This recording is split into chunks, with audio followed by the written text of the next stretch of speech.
you can get us going.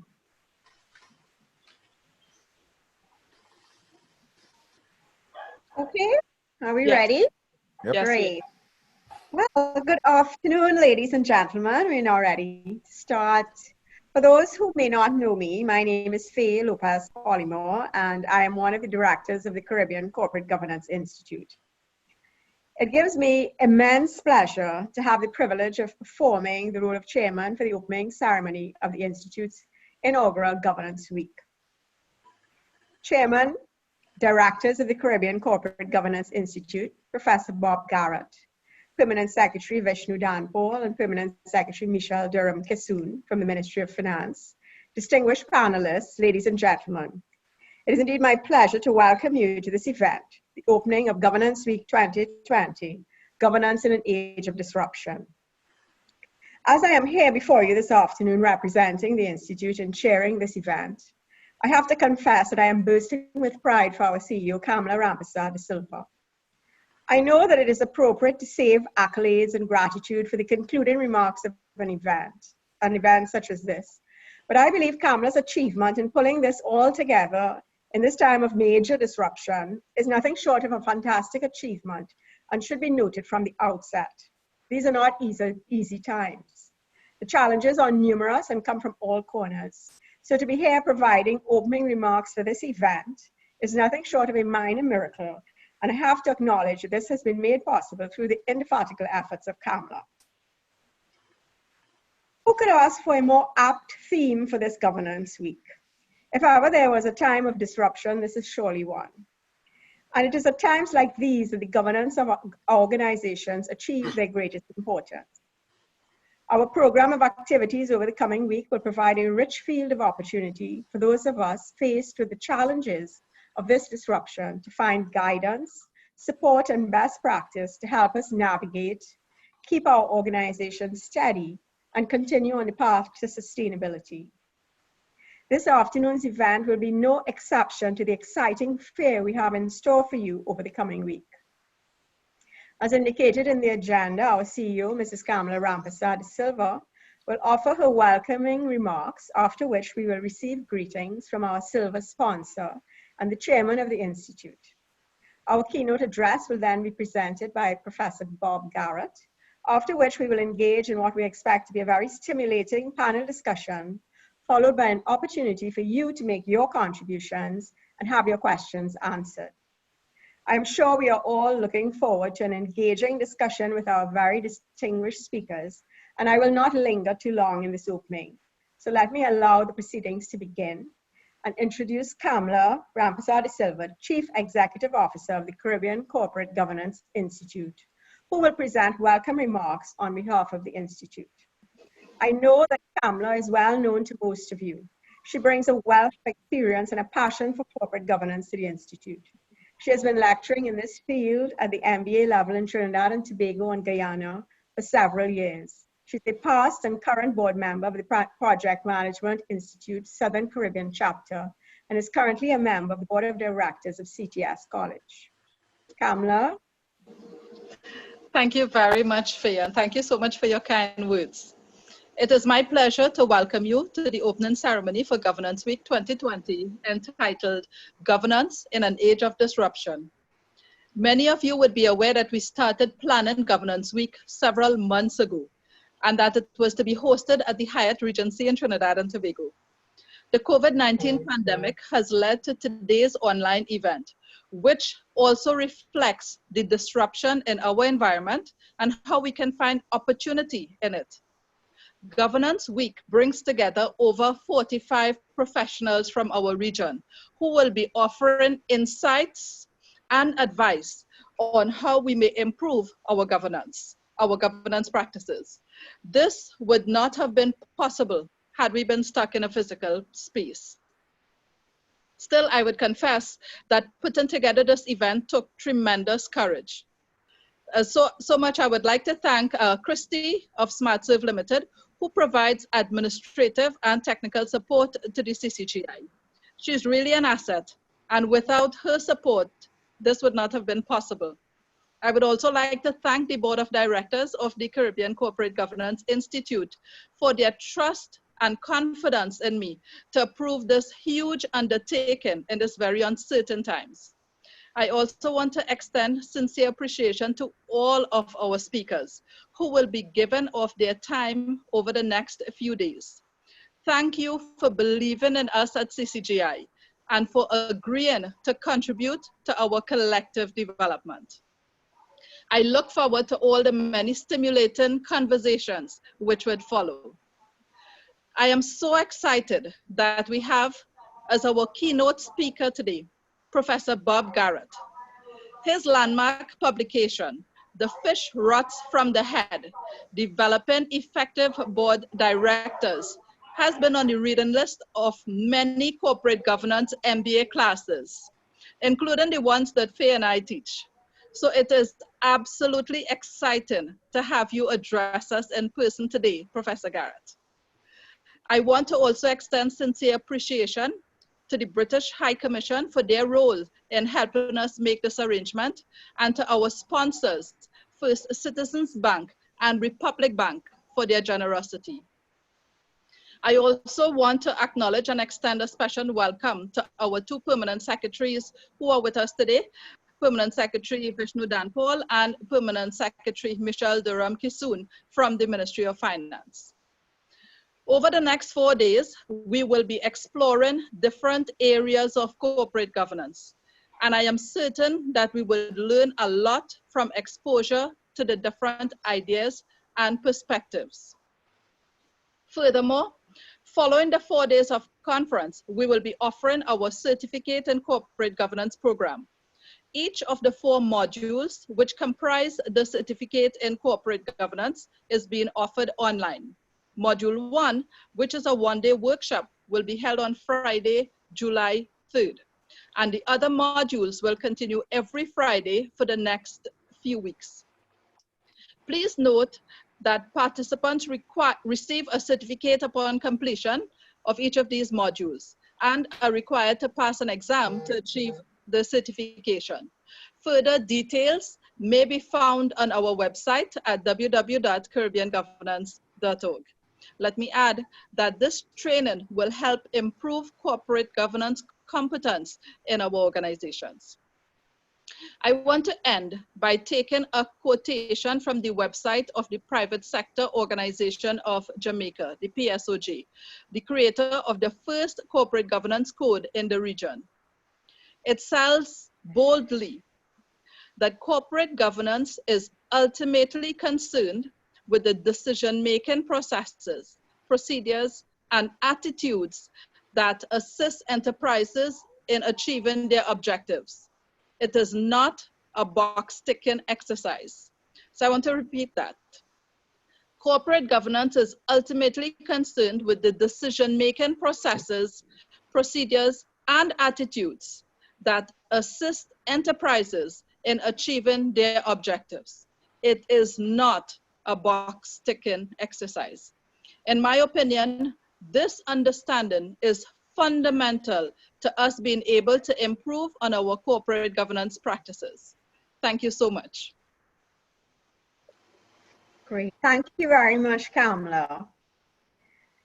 It's now my pleasure to ask Mrs. Lindy Balaton, Head of Legal, Compliance and Governance at First Citizens Bank, to deliver greetings on behalf of our silver sponsor, First Citizens Bank. Lindy? Thank you, Faye. Thank you, everyone. Salutations and welcome. Professor Bob Garrett, feature speaker, Governance Week 2020. Mr. Nigel Romano, Chairman, Caribbean Corporate Governance Institute and members of the Board of Directors. Ms. Kamala Rampasad de Silva, CEO, Caribbean Corporate Governance Institute. Panelists and participants of Governance Week 2020, including the permanent secretaries, Mr. Vishnu Danpal and Ms. Michelle Durham-Kissoon. Ladies and gentlemen, good afternoon. We demonstrate honesty and truthfulness.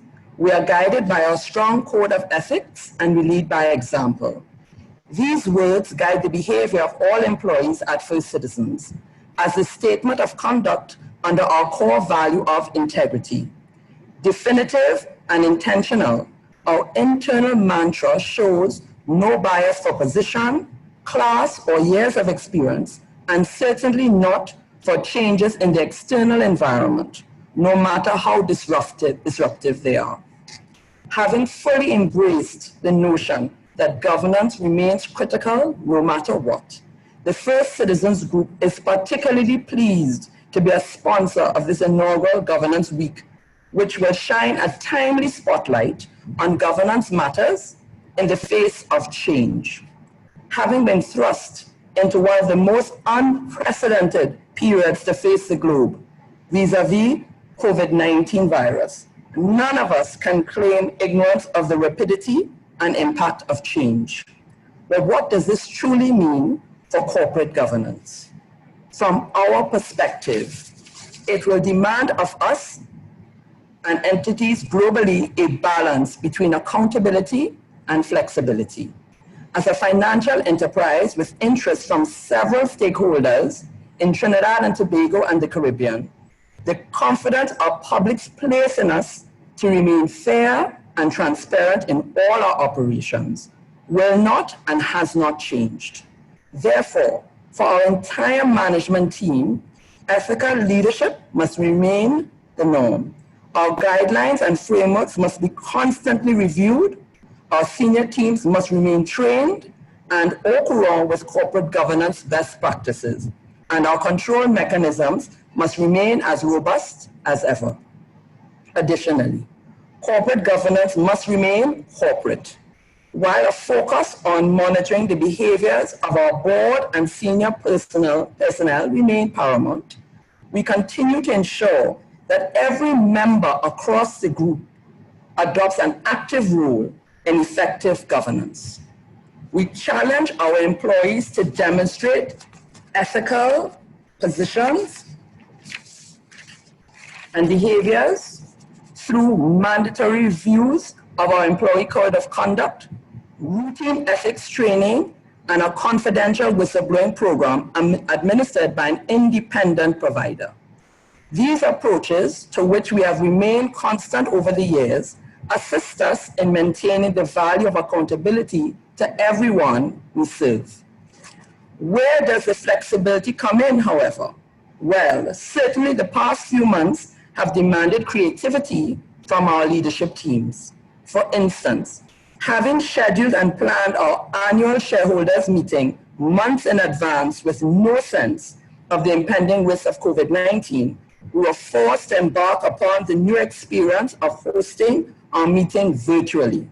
Just a few weeks ago, new to both our team and our shareholders, we were proud of our efforts to successfully deliver on our responsibility to allow shareholders the opportunity to participate, vote, and engage with our board and senior management team. Ladies and gentlemen, through this one revision to which we had previously given no thought, it proved the point that it was possible to balance flexibility and governance. Our method may have changed, but our intent and effect remained intact. As businesses operating in the changing face of global circumstances on all levels, our shareholders, customers, employees, and the general public will demand from us a different type of service. Be mindful, however, that as we explore ways to serve safely, we must remain cognizant that strong governance measures and transparency are critical to the success of our organizations. Ladies and gentlemen, the First Citizens Group stands ready to embrace the changes of the day, but with no compromise to good governance.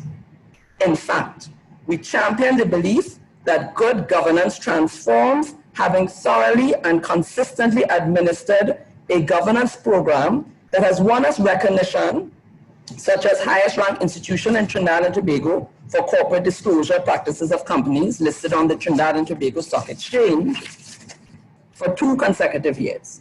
This acknowledgement, adjudged by the University of the West Indies Arthur Lockjack Global School of Business, is testament to the excellent work supported by our internal regulatory committees and has strengthened our resolve to be an exemplar for good governance as a state-owned enterprise with widespread national interest.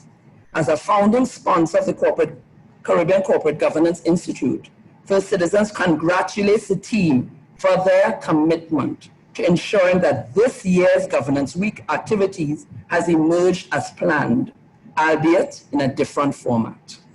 We look forward to the success of this conference series, not merely as a conversation space, but as a critical compass in preparing participants to add even greater value to their organizations in this age of disruption. Thank you all for your attention, and on behalf of First Citizens, we wish you a productive and successful Governance Week 2020. Thank you. Thank you, Lindy, and thank you once again to First Citizens Bank for making this event, contributing to making this event possible. I would like now to introduce our chairman, Mr. Nigel Romano, to deliver greetings on behalf of the Institute. Mr. Romano is a long-standing member and a director of the Institute and was appointed chairman on the 1st of January this year. I'm not sure he realized what was in store for him at that point in time. Nigel is a banker and chartered accountant with extensive experience in public accounting and banking across the globe. And he's also a seasoned director and chairman of both public company boards as well as non-profit organizations.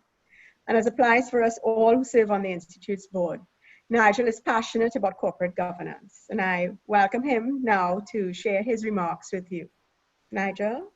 Thank you, Faye, and good afternoon, Professor Garrett, my fellow directors and participants. And I also want to especially thank Kamla. I am the kind of guy who does not like to be interfered with, and I clearly understand that as a director, my job is to direct, not to do. Kamla is a wonderful CEO, and I enjoy working with her. And she raises her hand when she needs help. For me, governance is about setting direction, directing, not executing, and holding the executive to account. Not only, and in an age of disruption, it becomes even more important that we understand who we are serving and what value we are delivering. And to the extent that we get that right, most other things fall into line. We have seen some spectacular, very recently, some spectacular meltdowns. This last 2 weeks, we saw Wirecard, 1.9 billion euros gone missing. Well, it turned out that the 1.9 billion euros apparently never existed. So there was a failure of governance there somewhere.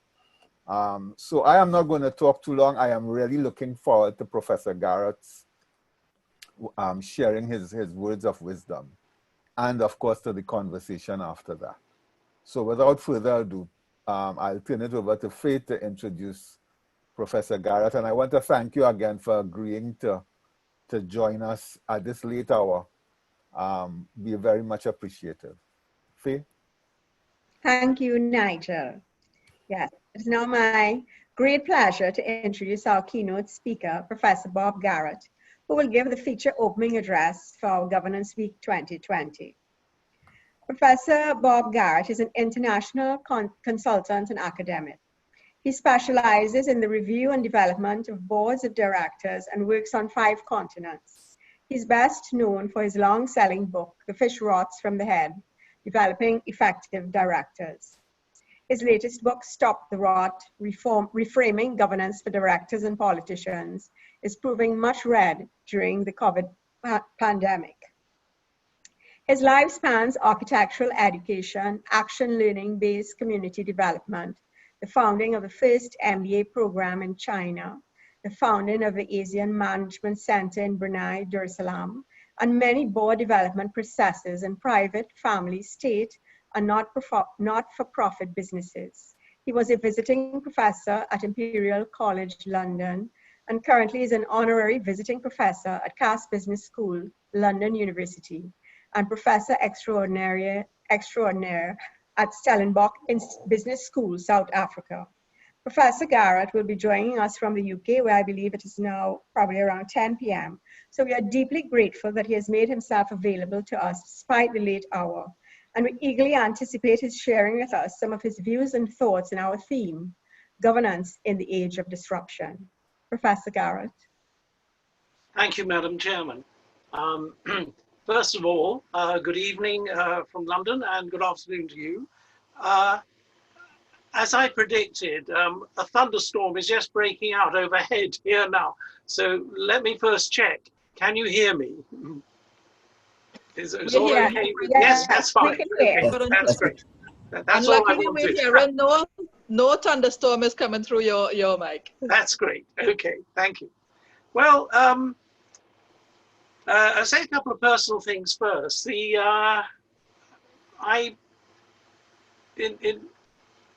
In very early March, I gave a short talk in the Houses of Parliament to a mixture, a voluntary group of peers and members of Parliament, where I was berating them for messing up the legislation on corporate governance.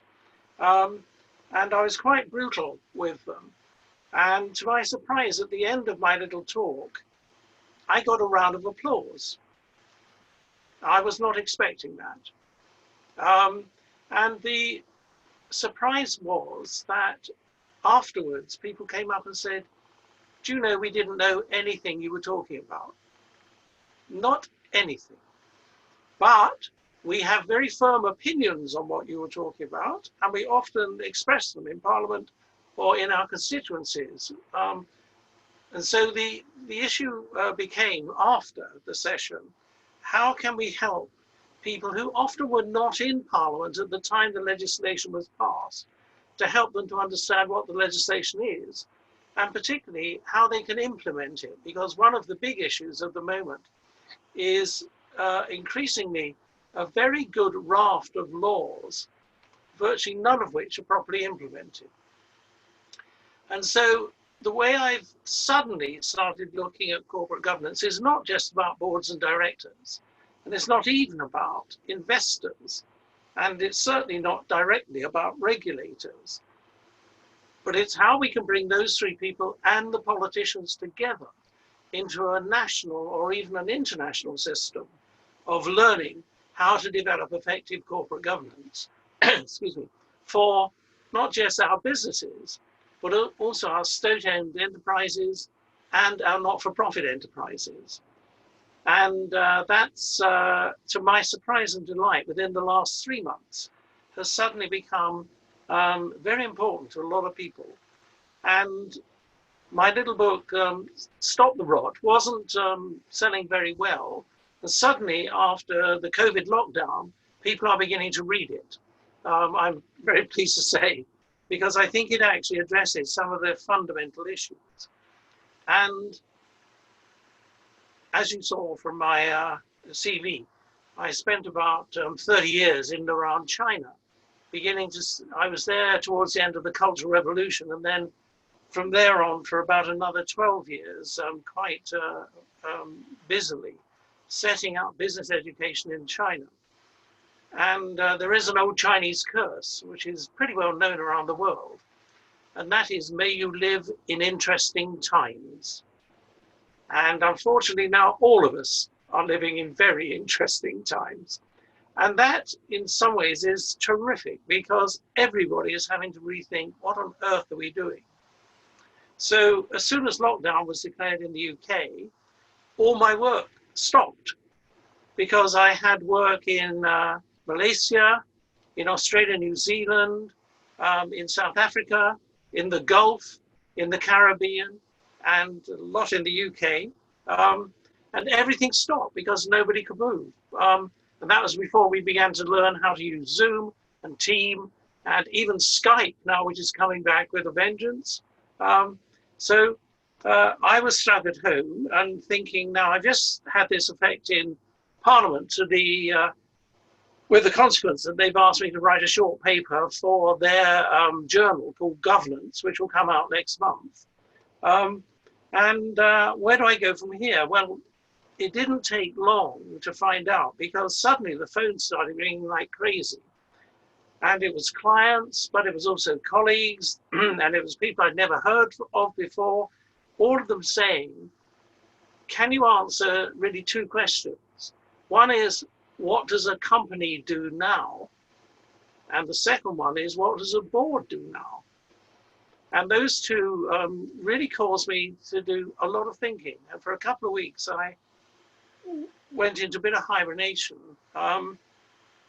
And I wrote two very short papers, with each of those with the title that I've just given. And I set myself the impossible task of writing each in 2,000 words or less, which is really hard work. Much easier to write long papers than to write short papers, much easier. And at the end of it, I started testing it out by sending it to a few friends on the 5 continents and saying, look, here's a draft. What do you think? It just took off. I can't explain it easily, but it seemed to hit a raw nerve. And in the end, 50 people from different continents were corresponding with me, and it became a sort of Samistat version. So people were copying it and passing it on, and all sorts of things were happening. And I suddenly realized that maybe a lot more people don't know, rather like the politicians, a lot more people don't know about effective corporate governance than I ever realized. And that includes some of the directors, some of the investors, some of the regulators, and I know many of the politicians. So I suddenly started thinking, hey, hang on a second, let's have a look at these two questions. They need to go much deeper. Hopefully, tomorrow, the Royal Society of Arts in London will publish the combined paper, which is now called What Are Companies and Boards For Now, with a subtitle of Going Backwards to Go Forward Post-COVID. This fits a series of 7 what they call bridges into the future, which includes social activity, economic activity, a lot of health activity, etc., but now includes within it a bridge around governance. And as I say, God willing, tomorrow that will be published. They've had a few technical problems, but it should be online tomorrow from the Royal Society of Arts. And then there'll be some follow-through webinars and all the rest of it.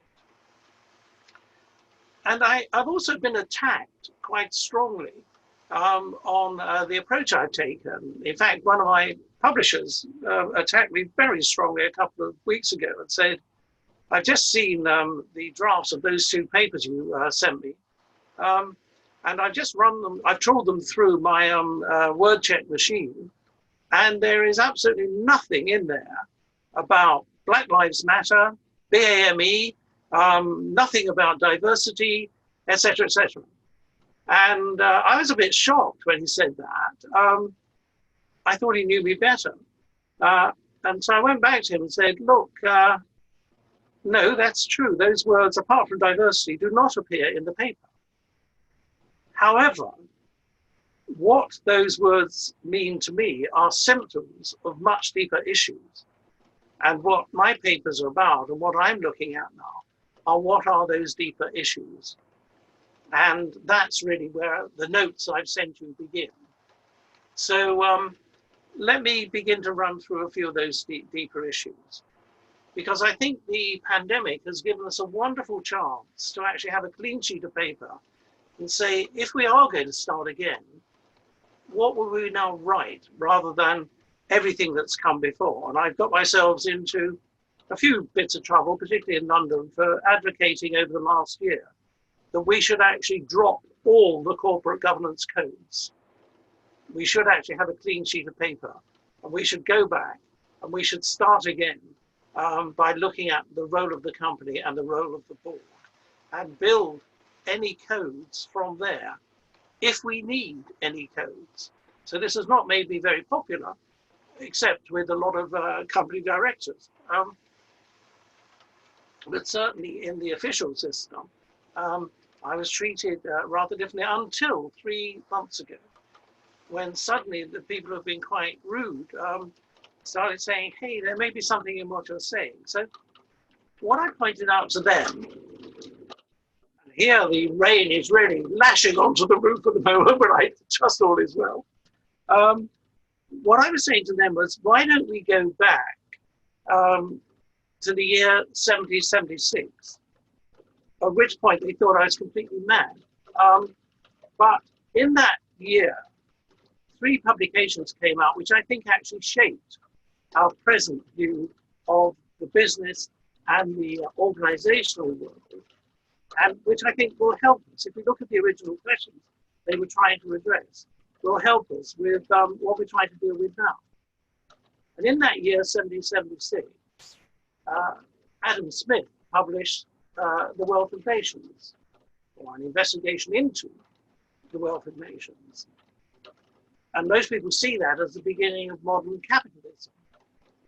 And certainly Margaret Thatcher, for example, took it as absolute Bible, except it proved that she hadn't actually read the book, because the book, over half of the book, is actually about moral sentiment. It's not about red in tooth and claw capitalism. It's actually about how do you generate wealth, and then how do you redistribute wealth. And remember that 20 years before, Adam Smith, who was the first ever professor of moral philosophy, had written a book called Moral Sentiment. And so he was pretty well up at it 20 years later. So that was one thing. So that was about the generation and distribution of wealth. In the same year, 1776, Jean-Jacques Rousseau, Swiss national, published, mainly in France, a book called The Social Contract. And that was about the relationship, the developing relationship between the individual and the state. And he particularly developed in that book the notion of rights and duties. And that issue of rights and duties, I think, is important and is reflected in some ways through the slightly misguided compliance codes I've seen in various countries, which tend to stress too much the duties of director and not enough on the rights of investors, the regulator of politicians, sorry, the duties of politicians, regulators, and underplay the rights of the board and the directors. So those 2 books, for me, were important. And then in 1776, some British rebels decided they were going to declare independence from Britain and published the early part of their Declaration of Independence. And what intrigued me about that declaration is that it was trying to look at new ways of balancing power between the executive, the judiciary, and the, excuse me, I'm choking slightly here. Excuse me. The executive, the judiciary, and the legislature.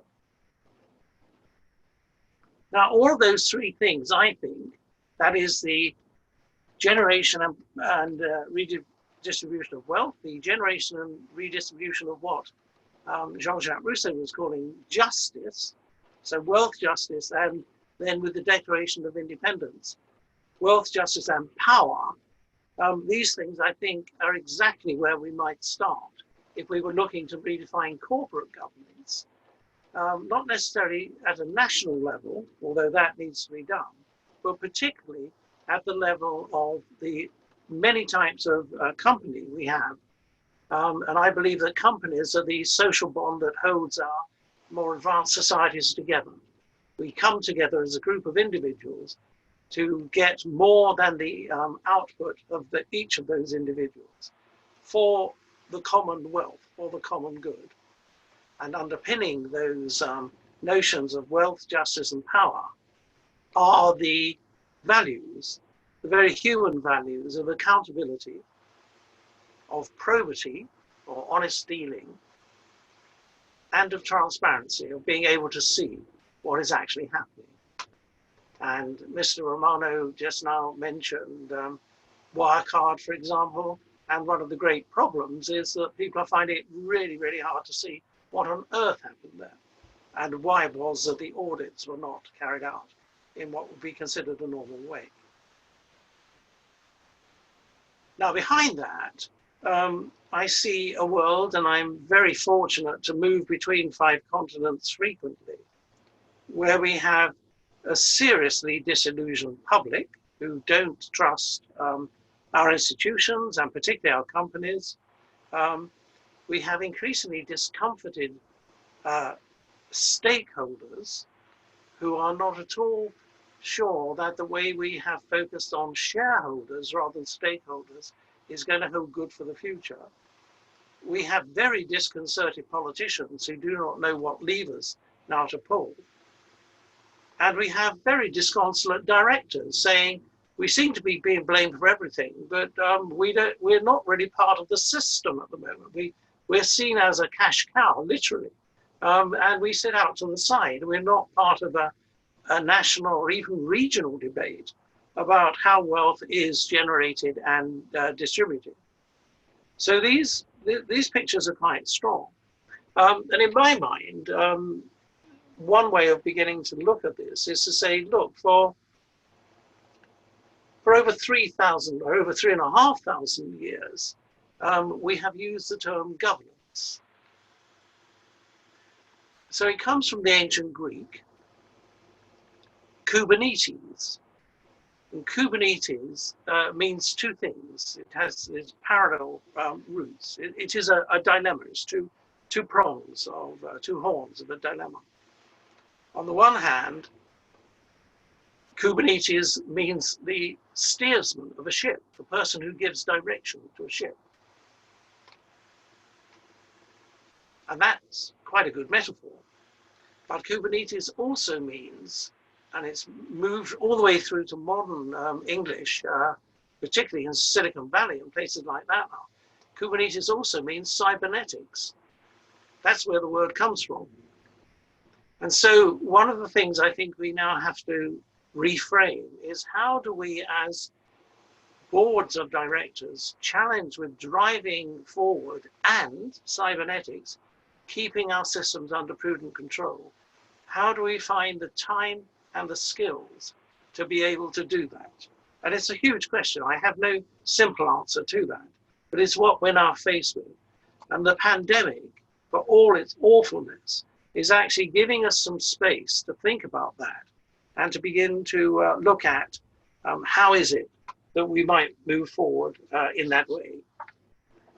And it's international. I mean, I find it astonishing now that the work that's going on in, for example, the Arabian Gulf, the 6 countries of the Gulf Cooperation Council, with which I deal a lot, that is getting very, very interesting indeed. Because, for example, they're saying, well, up until now, we know we've got to move beyond energy in the next 50 years. That is official policy for the 6 countries. We've never really thought very much about how we do that. And we're now beginning to realize that virtually everything we're now talking to each other about is almost impossible, because the sorts of industries into which we might move with, it's still quite a lot of money that we have, our resources are quite high, would not be suitable for the quality of people we currently have in our country. It's just not on. And so I'm proud to be the first external examiner of the new program that the Gulf Cooperation Council have launched for the professionalization of directors. And I'll talk about that a little later on. But what they're saying is, look, we might talk about 50 years being beyond energy, but we've got to have a 10-year plan by which we professionalize not only our directors, but also our managers and our technical people. Because whatever new wealth generators we're going to have will need effective directors, effective managers, and effective techies. And if I'm going to be rude to some of the people listening in, but techies would include company secretaries, auditors, etc., etc. That sort of thing. So that's a great interest to me, because it's not only that part of the world that's saying that. I find that message coming through all over the place, including now the UK. In fact, on Tuesday, in two days' time, I've been asked, much to my surprise, because I'm normally seen as an enemy, but I've been asked to be one of the opening speakers at the new Centre for Corporate Governance, which the Institute of Directors is opening in London. So that's going to be very interesting. I think a very sporting day when we talk through some of these issues. But if you think about looking at what we mean by wealth, what we mean by justice, what we mean by power, in many ways, a lot of countries sort of know what they've got to do, but it hasn't been explicit and it has not been brought together. And there certainly is no international simple statement on this, let alone a global statement. But there are three mega issues which we are, in a sense, the pandemic has brought into focus very clearly. One is, what do we do about the physical environment? And I think there is increasingly global, I won't say consensus, but the move towards a global understanding of what has to be done in different parts of the world. And that includes China, which is one of the major polluters. And I, if necessary, can talk a bit about that. But the other thing that's coming out now is, so not just the environment, but also how now do we begin to think about our communities and the distribution of wealth, the distribution of justice, and the distribution of power in those communities. And people are beginning to, and I immediately nod towards First Citizen and Linda's statement just now, that people are beginning to take some serious, not just rhetoric, but serious action in those areas. And I'll certainly come back to that. But behind that, there is a notion now that actually governance is going to be very important, much more than people say. It's very easy to use the word governance and not know what it means, really. But so I think what we're seeing, and it's now appearing in all sorts of ways, is this modern jargon ESG, environment, social, and governance, but environmental impact of our organizations, social impact of our organizations, and governance impact of our organizations. These are beginning to be focused. And we now see, if, for example, you look at the weekly, Financial Times now publishes an excellent weekly magazine called Moral Money. And Gillian Tett, the wonderful American editor of the FT, is now the editor as well of Moral Money. And if you look at what a lot of the investment funds are trying to do, they're trying to move in that direction, the ESG direction. In fact, lots of funds immediately put the ESG label on themselves. Now, you will know, as experienced folk, for the most part, that is a nonsense. You can easily label anything, but to actually make it work and deliver performance is another issue altogether. But it's coming. It's moving down the track, and we're moving away from what in America particularly was often called CRG, the compliance, regulatory governance type system, which was almost totally compliance related. And we're even moving away now from what used to be called CSR, the corporate social responsibility, because ESG seems to be transcend both of those two. And I'm just finding people are beginning to feel a lot more comfortable, at least at talking of those issues. The question is, how does one begin to move into any sort of action then? Well, in some ways, we're already doing it, because for at least 20 years, some companies have actually produced in their annual report what they call their triple bottom lines. And if you look at those who have done it very well, like the Danish company Novo Nordisk, and even some of the companies which nowadays are seen as the devil incarnate, like Shell, Shell, for, I praise them because for 20 years they have been publishing as part of their report detailed quantitative analysis of the triple bottom line, how they're doing financially, the impact they're having on the environment, and the impact they're having on their communities. And I'm not saying it's all perfect. It isn't by any stretch of the imagination. But at least they're doing it. They've done it. They've set up groups to monitor it. And I and others see other companies of various sizes, from very small to very large, beginning to move in this sort of direction. This is great news for auditors, because now we're looking more and more at having three types of auditor: the financial auditor, the environmental impact auditor, and the social impact auditor.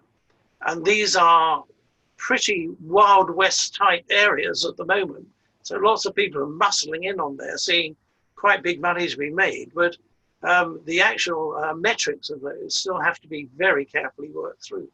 But they're happening. But they're definitely happening. Now, that then sets up some problems for boards. Because if that is the general direction in which we are moving, however messy, however erratic, what on earth do we do to allow our directors, our managers, our executives, our regulators, our legislators, and our investors to begin to go through some sort of reframing process? I won't call it re-education, but that's the implication really, but some sort of reframing process that allows people at board level to budget serious time and serious resource to actually face up to such a complicated future as a triple bottom line. And that is tricky. I say, I have no instant answers to that, although I'm working with people in various parts of the world on how we could begin to do it. Because if we're not careful, we will let our regulators pile more and more regulation on us in areas about which we know little, and frankly, I think quite a lot of the regulators don't know much more. For example, looking at diversity. For example, looking at the whole issue, which it's easy to say, of culture.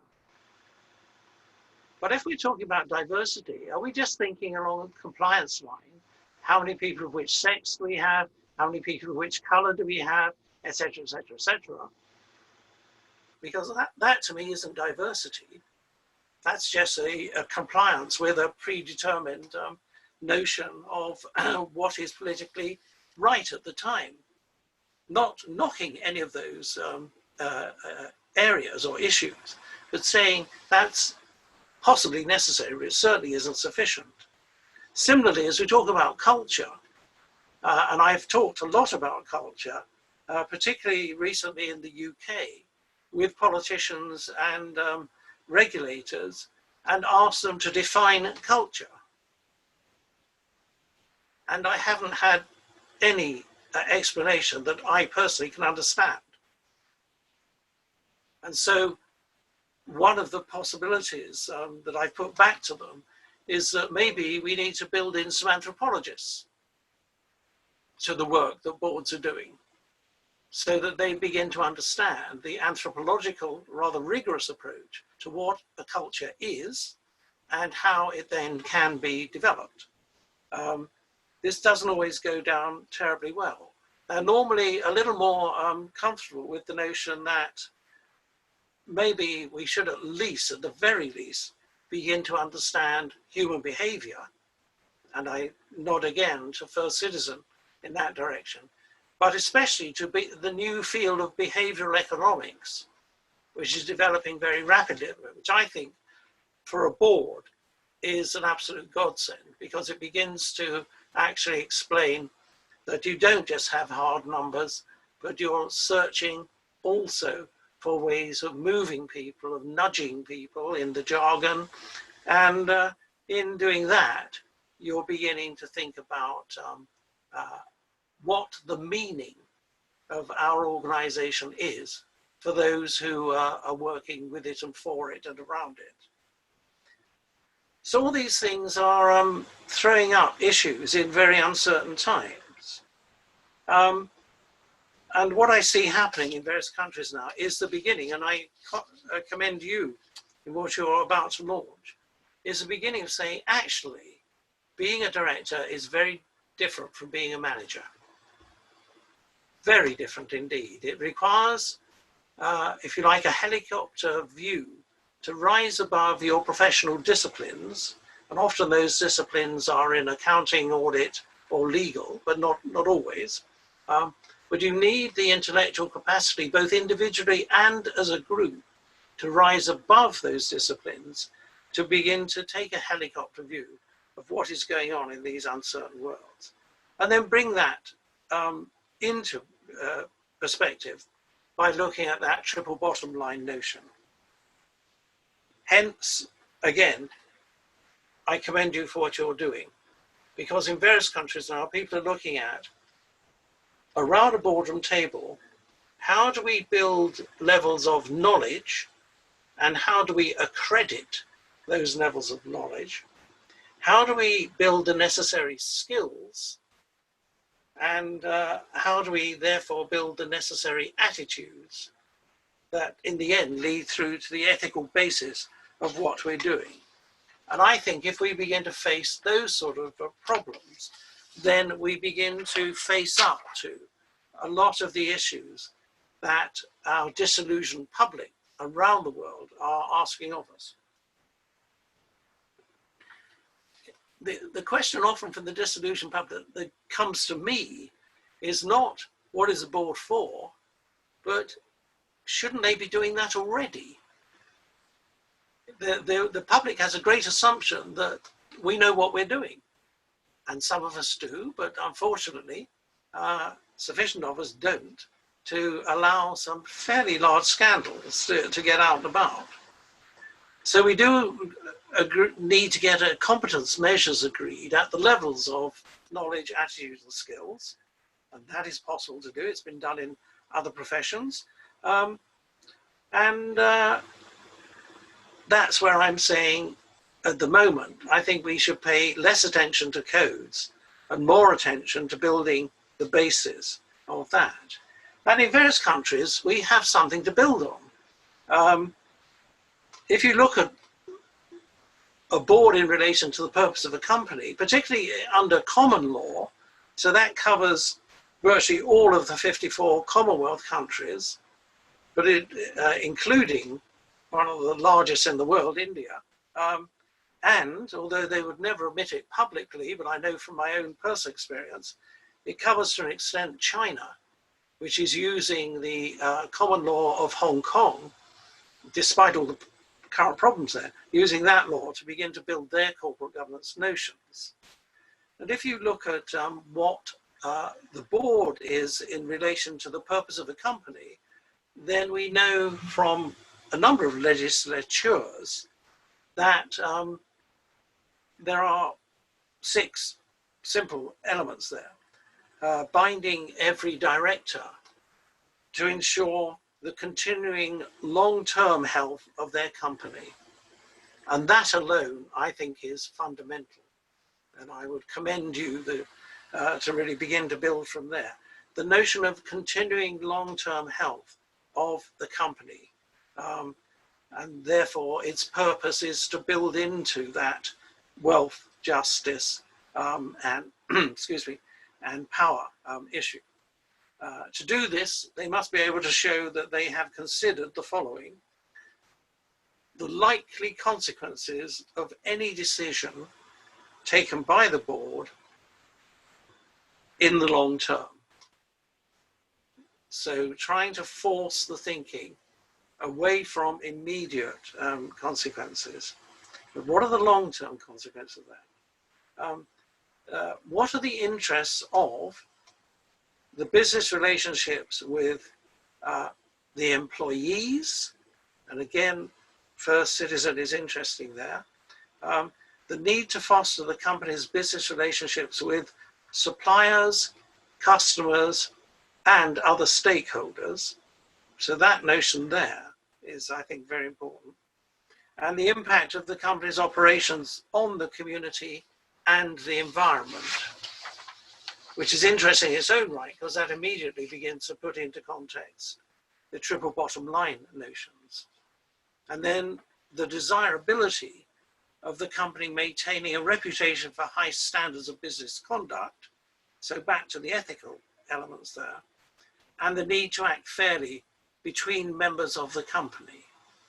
Now, what I've done there is pull together some quotes on the purpose of a board and the purpose of a company from various companies' acts or ordinances. But I mean, in truth, it's really based on section 172 of the 2006 UK's Companies Act. And what intrigues me in that is that that last sentence, the need to act fairly between members of the company, does not specifically mention shareholders. And that, I think, is very, I mean, it's implied, it's inferred, but shareholders are, and that was something I started doing quite a lot of work on, because I was increasingly puzzled by a complete mess up in the common law back in the 1890s, when there was a special commission set up to try and resolve the issue of unlimited liability and what is called the controlling mind of the board. And they failed. So the one thing we know about a company at the moment in relation to shareholders is that nobody owns the company. Shareholders do not own the company. And yet much of the codes, financial as well as corporate governance, have either the explicit or the implicit assumption that they do. And that is fascinating. And that is something I'm taking up with the UK Parliament again this end. I may get nowhere, but I'm having a damn good go at raising this issue. And that's the point at which I got this little round of applause in Parliament immediately before the lockdown. So I think there are some of those folk who know that this has got to be resolved. Because if it's true, then we are beginning to see the end of the age of shareholder supremacy in our thinking about corporate governance. And if that's true, we're beginning to see the age of the CEO supremacy in our thinking about corporate governance. And so the responsibilities then come firmly back to the board to answer the director's dilemma. How do we drive ourselves forward? And yet, how do we keep ourselves under prudent control? And those I find very interesting. But then again, if I look at other legislations, the 7 duties of a director are now being, or beginning to be put together in other legislatures. They've been around for a long time, but most people haven't taken them very seriously. But I'm suggesting the 7 duties are the basis of building the professionalism of a director and a board. And those 7 duties are acting within their constitution. So that simply means understanding what's written in your memorandum and articles of association and not rushing off outside it. And then, back to reflect what I was saying in the previous section, promoting the success of their company, very important indeed, exercising independent judgment, and that is rarely, in truth, that is rarely done. It can be done, and good boards do it, but a lot of boards have people who sit on the board as a representative of investors or others, and don't realize that they should think independently and tend therefore to take instruction from third parties. And under common law, at least, that is clearly unlawful, and there are plenty of acts to show that. And then I think from the point of view of professionalization, a director needs to then exercise 3 things: reasonable care, skill, and diligence. So decisions and discussions and debates around a boardroom table need to be full, skillful, and diligent. So sufficient time and effort is put in to really consider options during that decision-making process. And certainly now in the UK code, it actually says that if there is insufficient skill or experience around the boardroom table, then you are obliged to take professional advice outside the board, which is an interesting thought. And then the last three comes back to the probity issue. We must avoid conflicts of interest. We must not accept benefits from third parties, and we must declare interest in proposed transactions. And in some ways that sounds very easy, but in most countries I know, that's really difficult. And we're very open about the fact that the work we're doing in the 6 Gulf nations at the moment, those 3 are a nightmare, because most large businesses, some of them are global businesses, are mainly large family concerns. And trying to work out what's a conflict of interest, what are benefits from third parties, and what interest you declare in proposed transactions are really taking some time to begin to work through. And I think it's going to take us at least 5 years in legislative terms before we can actually begin to have any sort of clarity in that area. However, they are addressing these issues. It is an issue. If I'm being slightly flippant, but not very, 2 years ago in the Gulf, if I raised these issues, they said, no, we don't have to worry about it too much, because it's unlikely that the 3rd generation will take over most of the business because they're already too affluent to want to be directors. And we most probably won't train any people up to be directors or managers. So what we'll do is we'll do an IPO, and then we'll buy in all the skills we need. And what I've been doing in the last year is saying to them, one of the problems of doing an IPO is called due diligence. Which investors are going to buy into your company if the family mess is still there? And that's an unresolved issue at the moment, but people are now recognizing that it is an issue. So to achieve all that, we have to have regular and rigorous annual reviews of the boards and of the development of each individual director. And that's a step that people are now working towards. If we're going to satisfy a disgruntled public who will want some system by which they can have a lot more assurance that there will be more public oversight of the performance criteria for boards.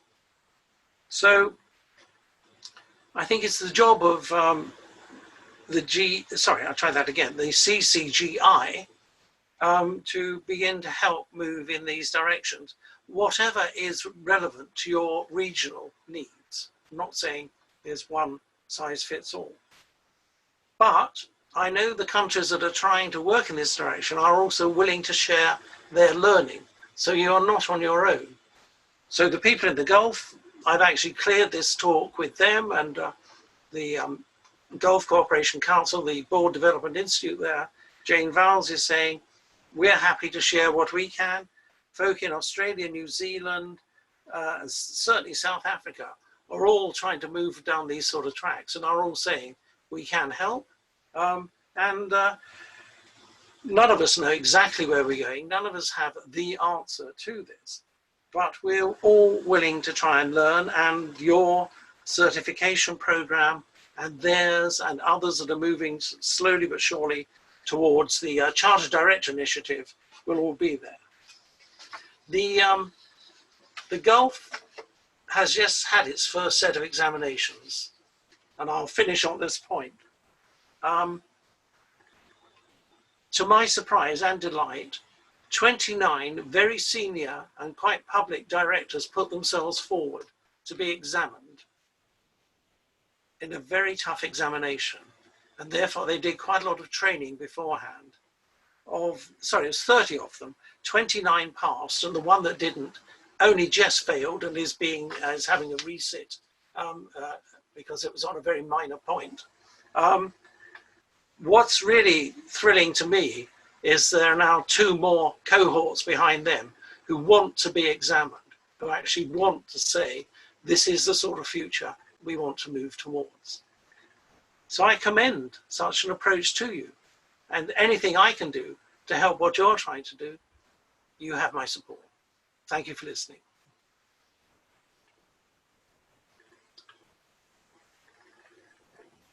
Thank you so much, Professor Garrett. Very, very thought-provoking ideas and comments. I think you have given us quite a lot to think about and discuss as we now move into our panel discussion.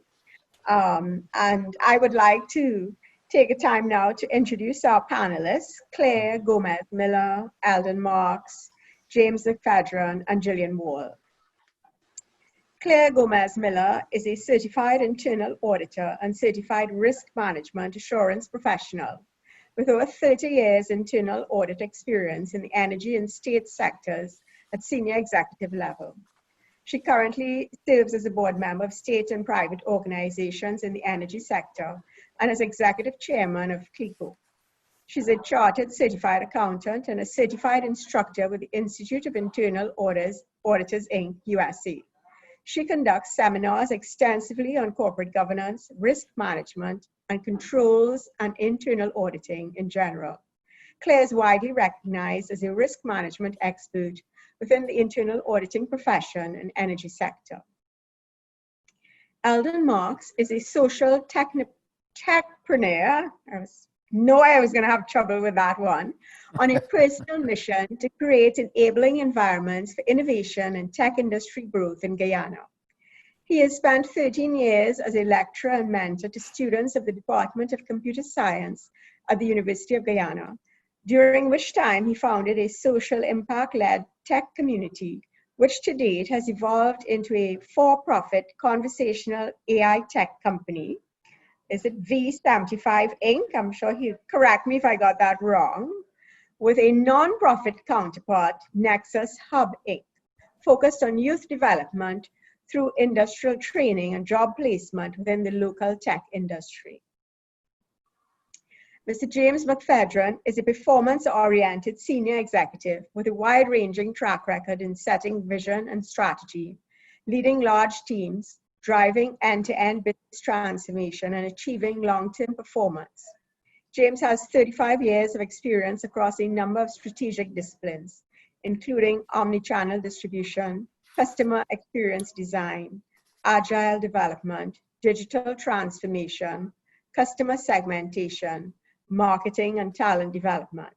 He has a reputation for driving a customer-focused culture through strong and engaged leadership disciplines, a keen focus on attracting and developing talent, and building effective internal and external networks. Gillian Wall is a well-known development coach and advocate for change.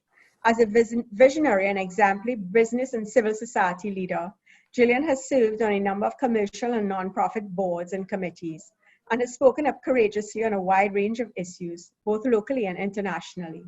She's the founder and group CEO of the consultancy group IBB Global, founder and former chief plotter of the Powerful Ladies of Trinidad and Tobago, licensed distributor and facilitator for Leadership Management International and Service Quality Institute for the Caribbean and USA, member of 2 prestigious councils, Leadership Management International's Leadership Council and the Forbes Coaches Council, an ambassador for peace under the Universal Peace Federation, and a national award recipient of the Gold Medal for the Development of Women in her outstanding contribution to the development of women's rights and issues in the Republic of Trinidad and Tobago. I will now invite the chairman, Mr. Nigel Romano, to take charge of the panel discussion at this time. Nigel? Thank you very much, Fian. Professor, thank you very much for that very thought-provoking dissertation. There are a few things that jumped out at me, and I'd like to put them there for the panel to take up as they see fit. One was long-term consequences of decisions. are boards sufficiently focused on long-term consequences of decisions? The other one that you threw out and it took me aback, so I'm going to put it out there. Shareholders do not own the company. So that whole question of who are the stakeholders, who are we serving, why are we serving, critical. The third thing for me was the triple bottom line. Not just financial, it's the environmental impact and the social impact. One of the things you said, though, that I think we need to look at is, are we going to take the safe, compliance, politically correct approach to the triple bottom line? Or are we going to have a rigorous discussion surrounding human behavior and culture and how we focus on purpose? So I am going to shut up and I'm going to listen. Do you wish me? Go ahead, Bob. Do you wish me to respond, or do you want the panel to respond? No, I want the panel to jump in, and then you can jump in as the conversation goes on. Thank you. I shall wait then. Yes. So panel, don't be shy. Unmute your microphones and let's start the conversation. If no one wants to start, I like that you highlighted those three areas. You spoke about the long-term focus of the boards, who really owns the company, and the triple bottom line. With today's theme being disruption in the governance in the age of disruption, it's a good reminder of what is really being disrupted and what is traditionally understood as governance. Governance being about power and control. Historically, I think it's important that we always remember going forward when we speak about governance that we use the term good governance, because good governance acknowledges exactly what you're referring to, the importance of a long-term vision beyond that of the current board's tenure, the wider purpose and understanding of the stakeholders, who the stakeholders are, what's the purpose, in the strategic planning process.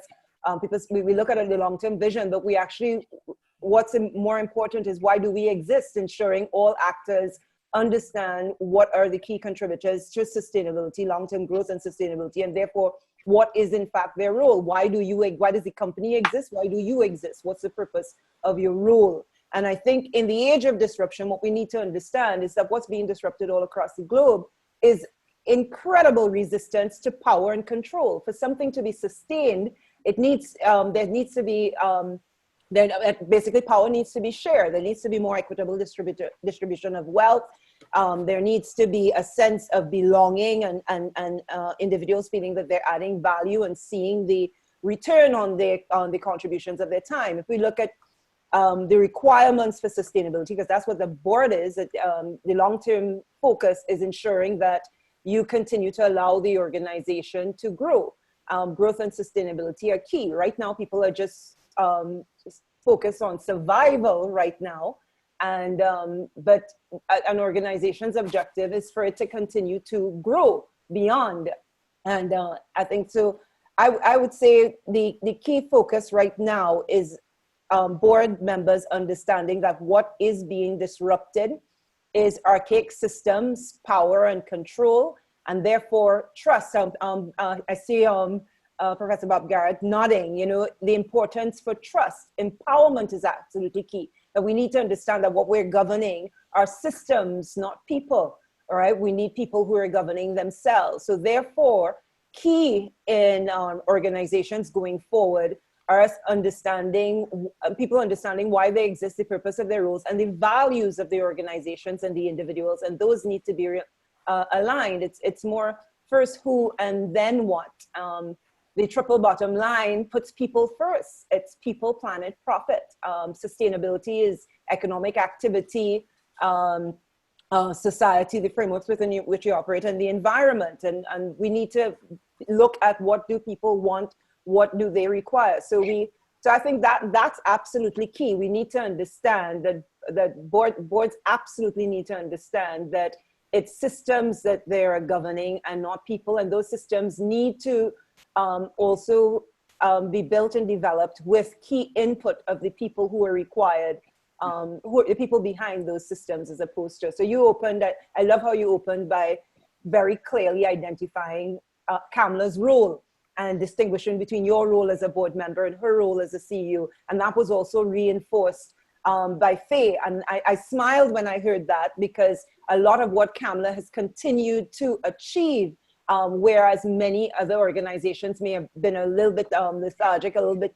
slow to the starting line and getting off their marks, it's because of the bureaucracy within their system.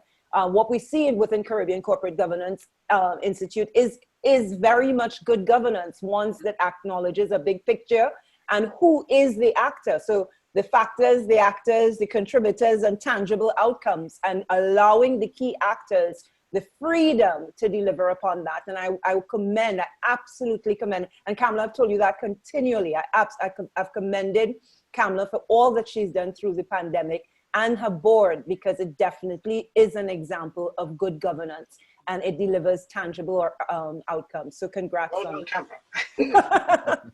Thank you, Gillian. Claire, you want to jump in, or James? Yes, yes, I think it is. It will be remiss of me if I don't jump in right now. And I really like the thought-provoking statement that Professor Garrett made, that who's the owner of the organization? Mm-hmm. No longer is the shareholder. I think no longer should the shareholder be seen as that ultimate owner. But who are the stakeholders, and do they all have the same, I would want to say, the same level of ownership within that organization? It is nice when it is that both the directors and management and the employees, along with the shareholders, adopt that sense of ownership in an organization. That's the only time that you will really and truly get the level of alignment that you need for an organization to be sustainable. Because too much interference by the shareholder, too much interference by the directors, and even too much interference by management can augur ill health for the organization. So balancing that sense of ownership, it's like, for instance, when as a child we were taught to share our toys.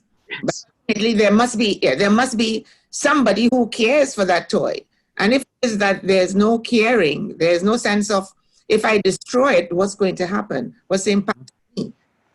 And I think looking at that, the environment, the social impact, the financial impact, yes, that corporate social responsibility, and now we are moving into, as Professor Garrett, ESG. The ESG. Yes, the ESP, environment, the community, and governance, the social governance and governance. So all of these elements are to be seen as one from a holistic perspective. So looking at it from this age of disruption, as we are seeing it right now, that failure to have that alignment, that sense of ownership, will impact everyone within that organization. We are looking at owners of businesses in the typical sense, which means to say those who have invested within the organization. They are looking at this point in time, should I throw in the towel? Should I push for this organization to continue? Should I maybe try to sell my ownership in this organization? And that decision is going to impact the very existence of that organization. Then you come now to the directors. Directors, if they are not effective in their corporate governance, it means to say that regardless of who owns that organization is not going to survive. You are looking at a situation where everything is unknown at this point in time, every single thing. Mm-hmm.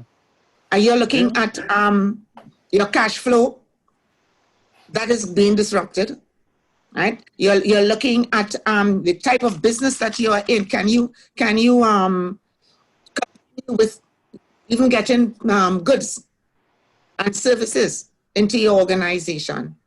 Far less for customers. Can you continue having that level of customer to ensure that there's sustainability of that organization.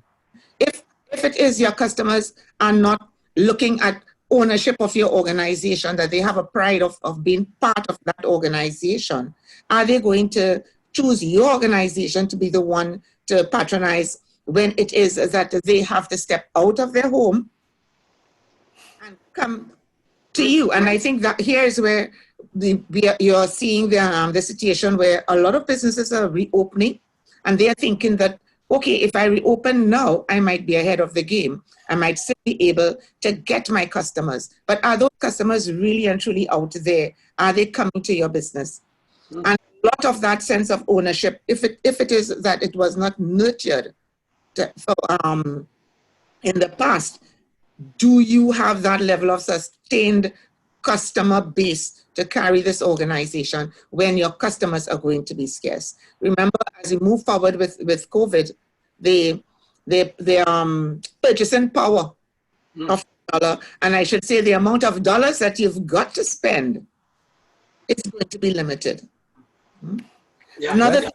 Thank you. Let's hear from James, and we'll circle back. James. Yes. Sure. Well, it's an absolute pleasure to be with you today.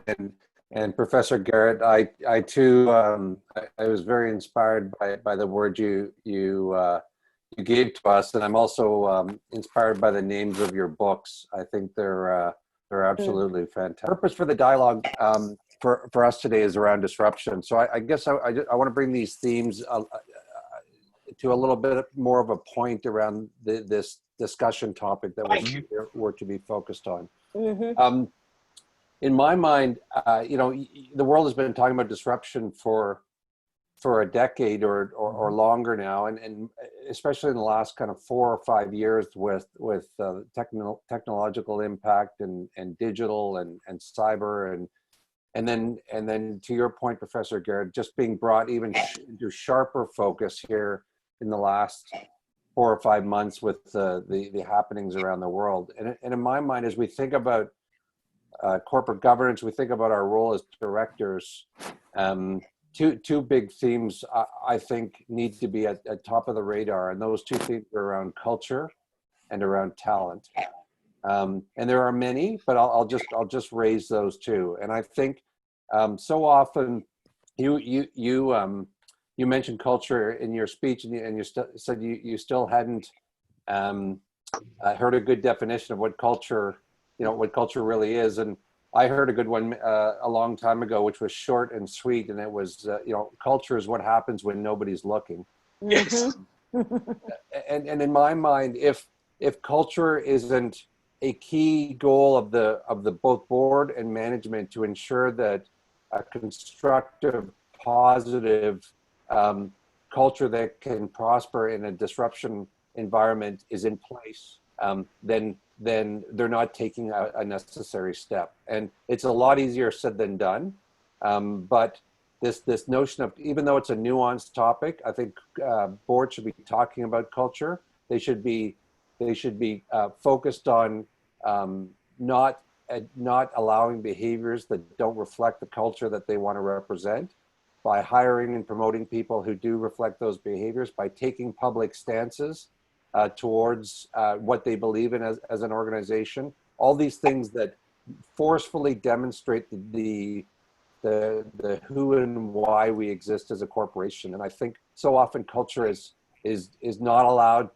Culture gets in the way, or people do things that are not adhering to culture, and people look the other way, and that can't happen anymore. It cannot happen in this environment. So that's number one, culture.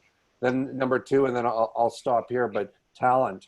I think talent is something that has been talked about for a long time. But again, if we bring it back to the theme here of disruption, if you don't have the right talent at the board table and the right talent within management and within the company itself, then you're not going to prosper in an age of disruption. And my view on talent, if there was one word, and you used it, it's around diversity. And it's not and it's diversity of thought. It's you know, Yeah, it's not absolutely. diversity in any other ways. It's diversity of thought, of which all these other things bring it to bear. And I think that boards have to look themselves in the mirror and say, do we have the talent in this board that is needed in a disruption environment, and all the themes that you talked about, Professor Garrett, and at management level and within key roles within the management team, whether they be technology roles or risk roles, compliance roles, do we have the talent that's really going to be necessary for us to prosper in the environment? So as we do this roundtable, in my mind, the themes around culture and talent have to be woven through every other discussion point that we talk about. Thank you, James. Eldon, how about you? You're a techpreneur, so you're on the cutting edge. And coming from a tech background, a big part of me wishes to go back to the times when technology was a major catalyst. And now we have this entire COVID shift. But this is an amazing discussion so far. What stood out with regards to Professor Garrett's presentation was the idea of this blank slate concept, whereby, I mean, we have to take this radical approach in redefining everything that we considered to be, you know, the standard before. And a theme that I'd like to contribute to that, which is something that we've used to respond to this radical shift, is creativity. I mean, coming from tech itself is a rapidly changing industry. And every single time there is some sort of new tech innovation or the way we navigate the market is that we usually look at the new venture as a clean slate every single time. So there's very little inheritance with regards to how we move forward. And in that regard, creativity as it stands out may be the additional, maybe the additional overarching theme to make it through these disruptive times under the circumstances. So as an example, I'm a relatively young leader under the circumstances. And when COVID hit, I mean, a thought was to really look at certain textbooks, practices, things that may be applicable at you know, in these circumstances. But under the circumstances, we got together as a group and we decided to look at the problem itself and understand the problem as it stood.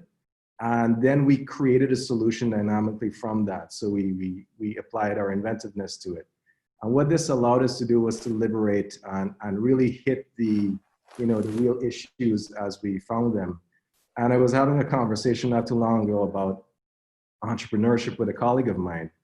And what it came down to was the fact that if you really dissect entrepreneurship, it's really about problem solving. But somehow along the way, it's lost its way, and it's now become, a venture on making money, on profits, which is actually a byproduct. So I really appreciate the idea of taking a radical approach and redefining things. And I believe that the COVID disruption is really, amidst all the ills, it's a godsend in terms of us taking a look at how we really did things before and how we should do things moving forward. Thank you. So Professor, I want you to address two things for me, and then we can get back into the conversation. Shareholders do not own the company. Yeah. And two, the ascendancy of the CEO as opposed to the shareholder. Can you? Yeah, sure. Well, what I was doing with that statement, that shareholders do not own the company, and then I said nobody owns a company. I was actually quoting common law, and referred to the thing called the Salomon's Judgment of 1890, which was meant to resolve this, but it didn't. So we have a situation where the company is set up now as a separate legal personality. It has a legal personality in its own right. But nobody owns that. So a shareholder has a whole series of rights. That right is to trade shares as they wish. They have a right to take dividends if such exist. But nowadays, and in the tragic circumstances of today, they have the final right to take residual assets if the business is broken up. But nowadays, there are very few residual assets to take. But they also have the right to appoint directors and to attend AGMs and EGMs. So they can influence, to an extent, policy, but they do not control the company. And that issue between ownership and control is unresolved. Now, I'm not a lawyer, and I keep driving lawyers mad because I keep asking questions in this area, and they get more and more upset because it's very obvious that they don't know either. But some do, a few very good ones do, but a lot of them get slightly rattled at that point. So that's it. But in the Stop the Rot book, I also make the point, and there's quite a long chapter on this, that there is a difference between the ownership of property, which a share is, and emotional ownership of an organization. And for example, I'm sitting here in Highbury in London. Just around the corner is my local football team, Arsenal, not doing so well at the moment, but but in this area, we're owners of Arsenal. We have no property rights over them whatsoever. But gosh, if you told us we weren't owners of Arsenal, we were very, very upset. There's a difference in people's thinking when I'm talking about that. And all I'm saying at the moment really is that type of issue is unresolved, but the emotional ownership, I think, drives through to the notion of stakeholders. And that includes employees, it includes suppliers, it includes customers, who normally are one way or another emotionally involved with your organization, whether it's public or state-owned or family or not-for-profit. In fact, actually, in the UK at the moment, we have 4 of our major charities, all of which are in enormous trouble usually over the either the misapplication of funds or some sort of sexual issues that are coming out now. The public's emotional ownership of those charities is huge, and they have been really. Thank you, Richard Young, for saying it's pretty awesome. Sorry, that was a little side joke about he was sympathising with me at Arsenal, but leave that aside. But the public distrust suddenly of 4 major charities is quite alarming because it's actually destroyed their cash flow.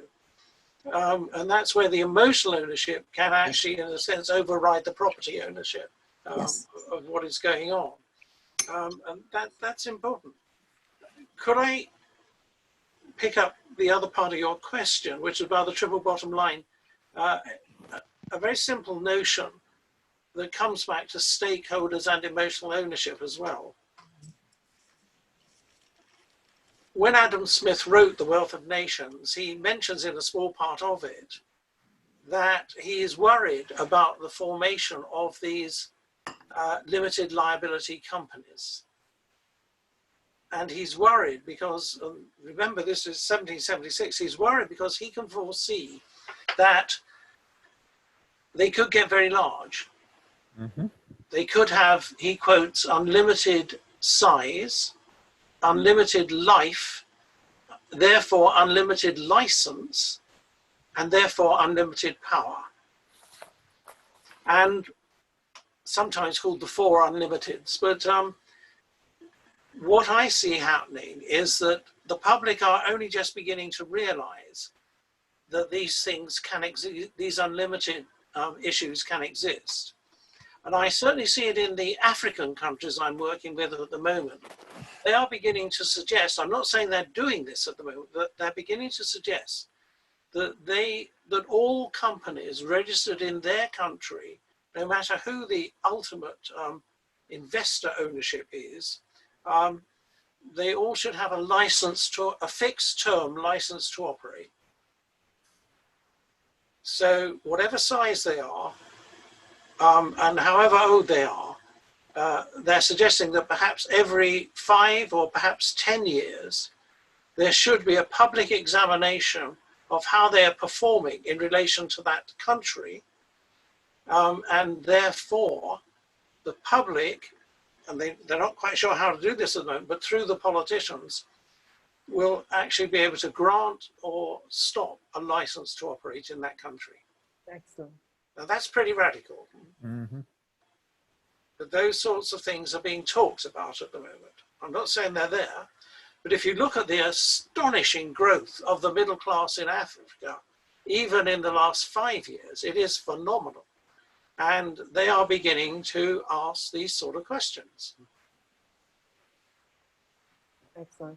Which brings us back to some of what Eldon is saying, a reminder that entrepreneurs are here to solve problems as well. And if we actually remain focused on the triple bottom line, people, planet, profit, and we actually hold the operators of a company responsible for taking care of the people, the organization, the environment within it, which it operates, policies like that are indeed key.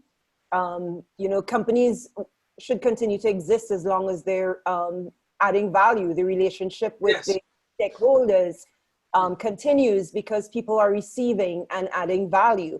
And James spoke about culture, you know, if we, and culture and talent, if we really remain focused on the simple requirements for sustainability of the relationship, being people continuing to be able to receive and add value. It's not doing what you say, but it's more about the emotional investment that's there, the benefits that are derived from all stakeholders that are going to allow people to continue to act a particular way.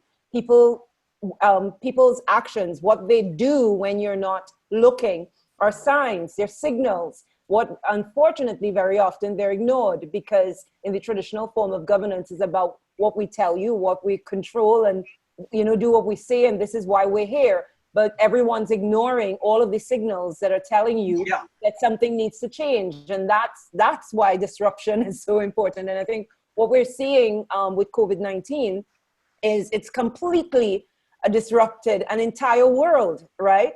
And it's basically gotten more of the world operating more cost effectively. And now if we're saying that the objective of a business is it's the efficient delivery of goods and service with profitable delivery of goods and service, then more, if boards were actually doing what they were in the best interest of the country, the company and its shareholders, a lot of what COVID-19 has caused companies to do should have been done before, right? But what they may have been trying to sustain are their roles. So we're seeing that in a lot. Something definitely boards need to look at. So often people, whether at the board or level or within public or private sector, the operators within their organizations are so busy trying to keep their jobs, they forget to do their jobs. They forget the bigger purpose behind why they're there. And especially now in the age of disruption, I think if we look at the role of the board, all players that form part of an operation should be adding value. Because if we have key players fulfilling particular roles and they're not adding value, what they're doing is detracting, right?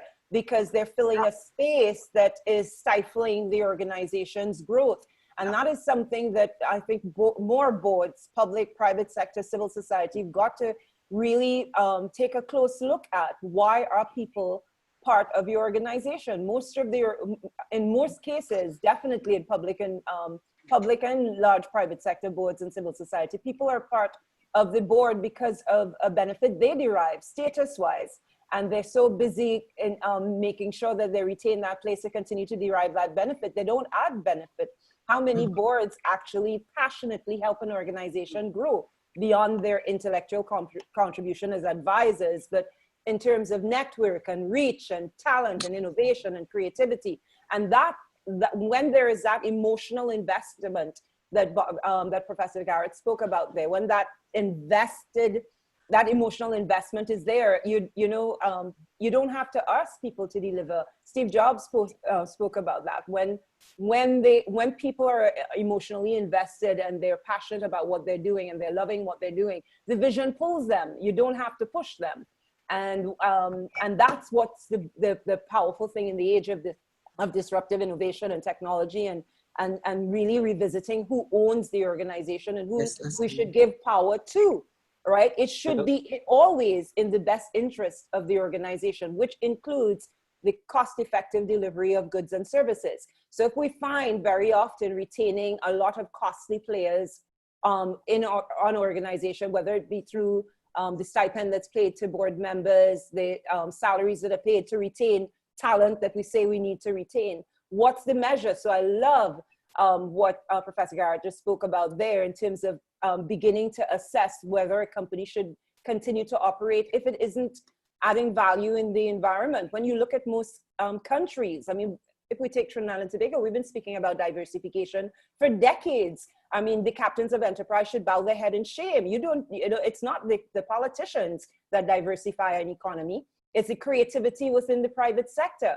Ease of doing business. I mean, global competitiveness in the age of disruption is absolutely critical going forward, because as domestic trade, as sectors contract, more people are looking for larger markets. It's economies of scale.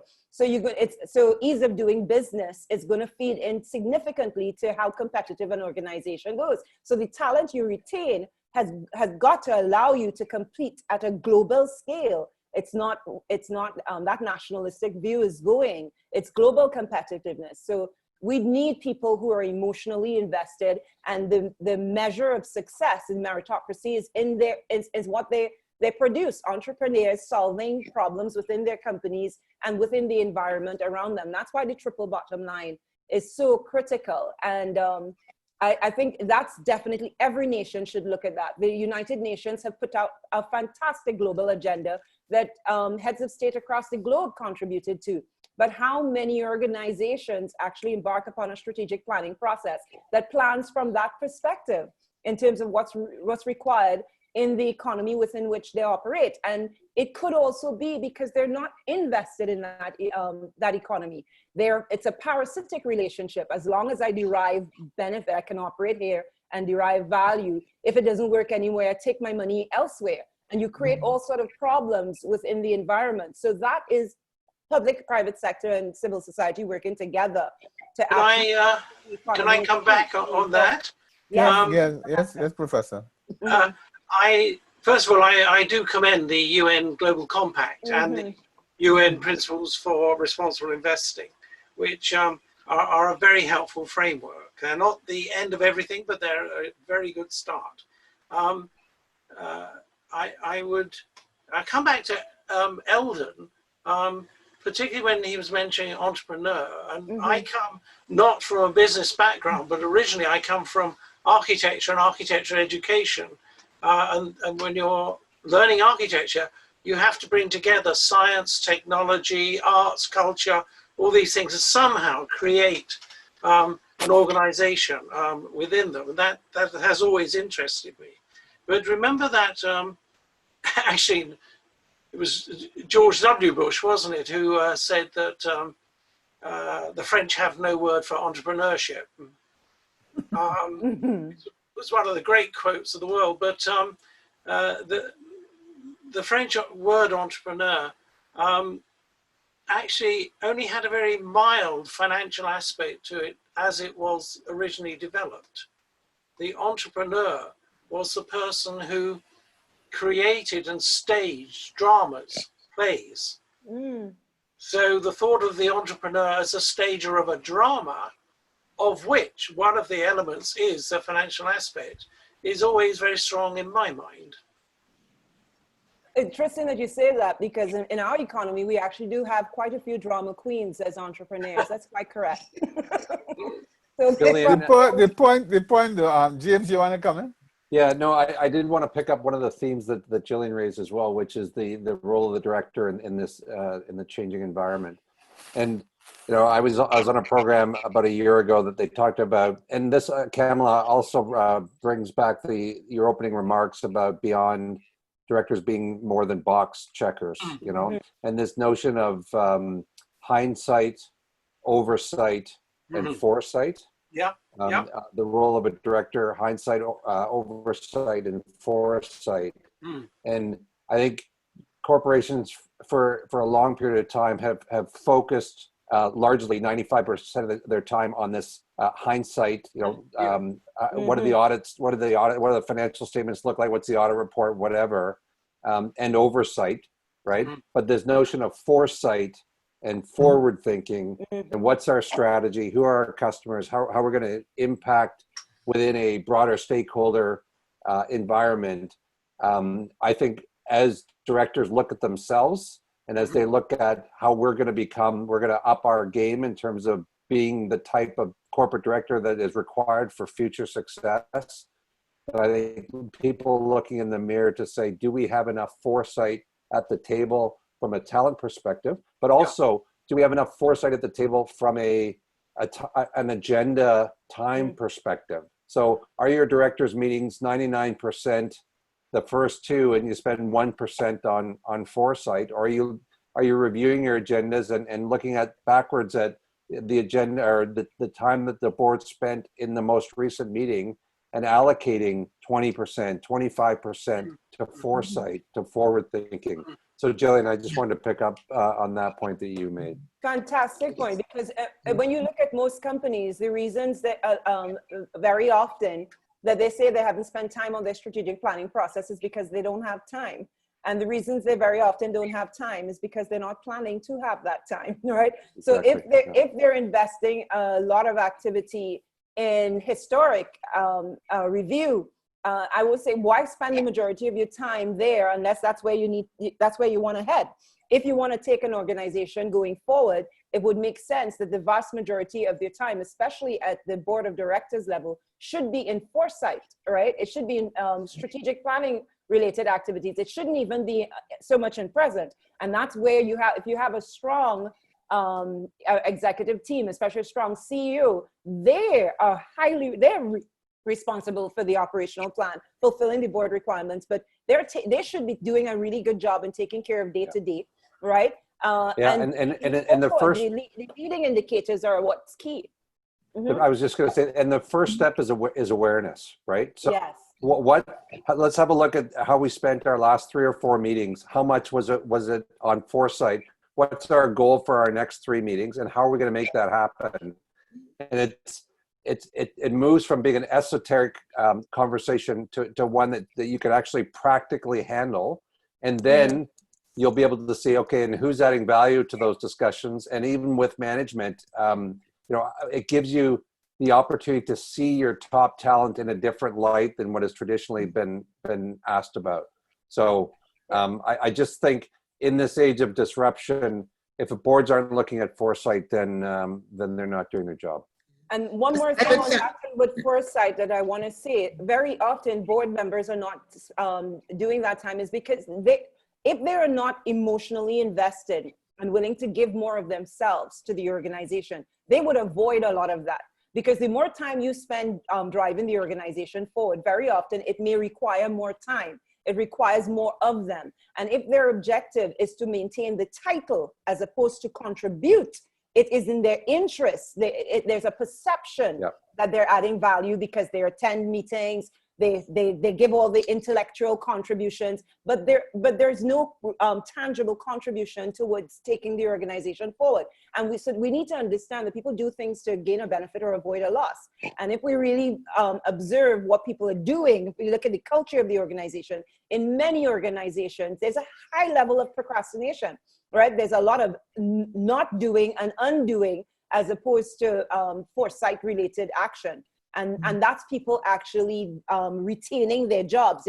Their level of activities based on them retaining that current role and not overwhelming themselves. It's more about them as opposed to growing the organization. I think that's what absolutely has to change going forward. You want people who are emotionally invested and are excited about where the organization can go, even if that means at times they may need to step back to allow it to go there, right? And contribute in a different emotional ownership key requires a certain level of engagement of team members, of customers, of suppliers, of regulators.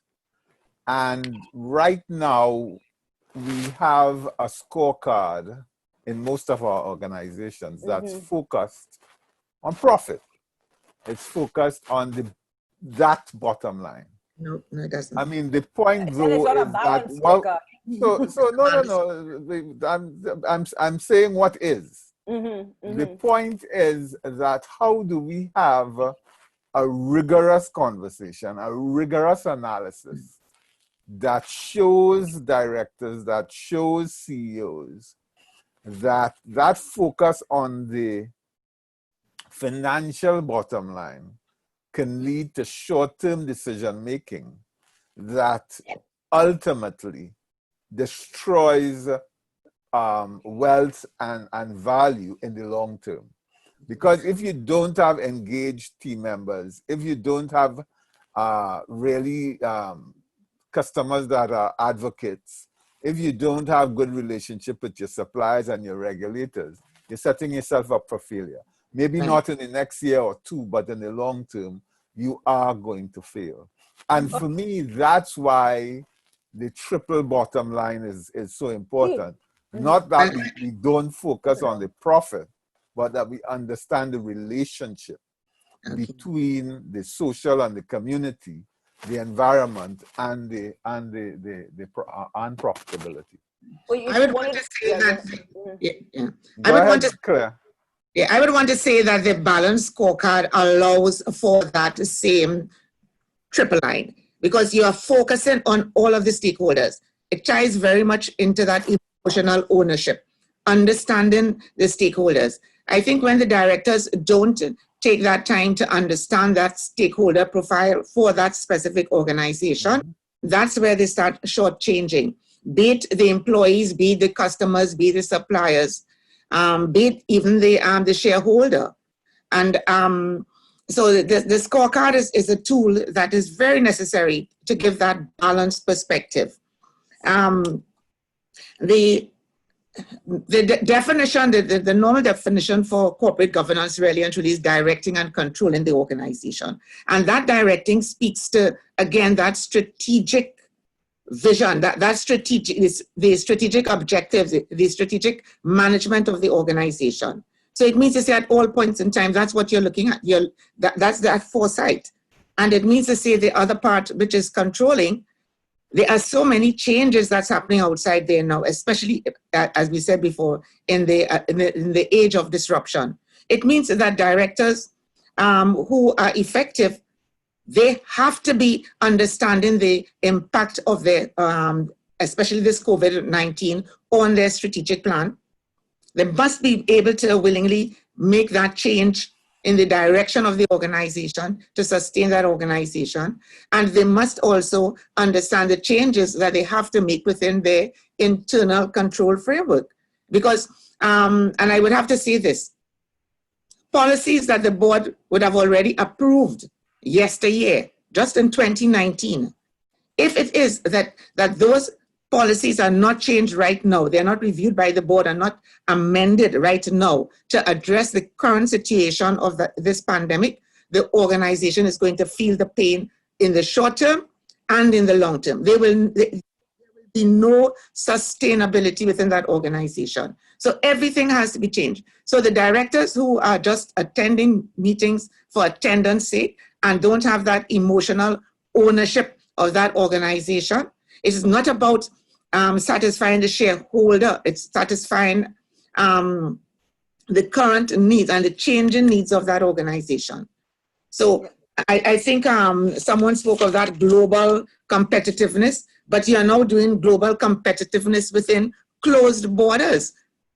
I don't think any organization ever thought that they would be. Then they should be fired.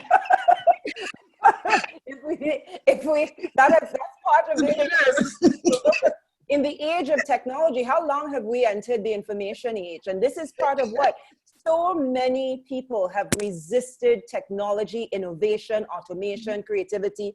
And you know, Nigel, your question was, how do we have that rigorous how do we engage the board in rigorous dialogue about what is required going forward? We've got to get real and we've got to be honest. I think the pandemic itself, COVID-19, is the case study that we keep going back to. how has it complicated doing business when the technology existed for decades and many organizations did not evolve or ensure the environment within which they operated was conducive for remote operation? How many companies are negatively impacted by archaic, lack of I should say, if you look like mobile penetration or the internet, internet reliability, the efficiency within the public services that they require, that, how many companies are negatively impacted by that? Let's hear from Elden. Right, and before I get to that, there's this couple of things I wanted to add. Before we dealt with the whole COVID-related disruption, there was the 4IR disruption that we were looking at, Fourth Industrial Revolution. Oh, yes, true. Yes. And much of the things that came out of that is that there was this whole mindset shift with regards to companies and employees. So some statistics on that is that, there was a new brand of company that came out, the profit-driven company, as opposed to the old profit-focused company. And they attracted more, they grew more, 50% more growth. They attracted more talent because they were purpose-driven. And 79% of their consumers preferred brands that were purposeful, that had this particular purpose-driven approach as opposed to the traditional business-oriented, profit-driven approach. So we're even battling then with that type of disruption. And then it became very relevant that talent was important. And these companies were drawing the talent in terms of moving forward. But the talent that companies actually need right now are the new age talent with the idea that they move forward with, again, I'm using that analogy, that whole blank slate, and understand that creativity is central towards driving the industry and putting ideas forward. With regards to moving into the COVID shift itself, we see that the whole idea with regards to the a race of such an engaging conversation. But with regards to technology, as it stands, COVID really is that great catalyst. There are a lot of companies, this is a whole category of companies that realized that there were solutions out there, but there wasn't this necessity. COVID has now completely rewritten our way of life, and it has now brought full center this necessity to actually make that shift. And that's what's actually shifting many of the companies that were aware of the technologies right into gear, because they're in survival mode, they have to survive. And there are other companies who are now taking this as an opportunity to explore ways in which they can actually adopt the new paradigms. Many companies have said, now that we've shifted into this teleworking model, we want to stick with it under the circumstances. And this is where technology has now become even more important to us than before. And it's our pretty much our lifeline under the circumstances. And then companies, I believe, locally, it's amazing with regards to the amount of companies that have actually shifted to e-commerce models in the past few months when possibilities existed before.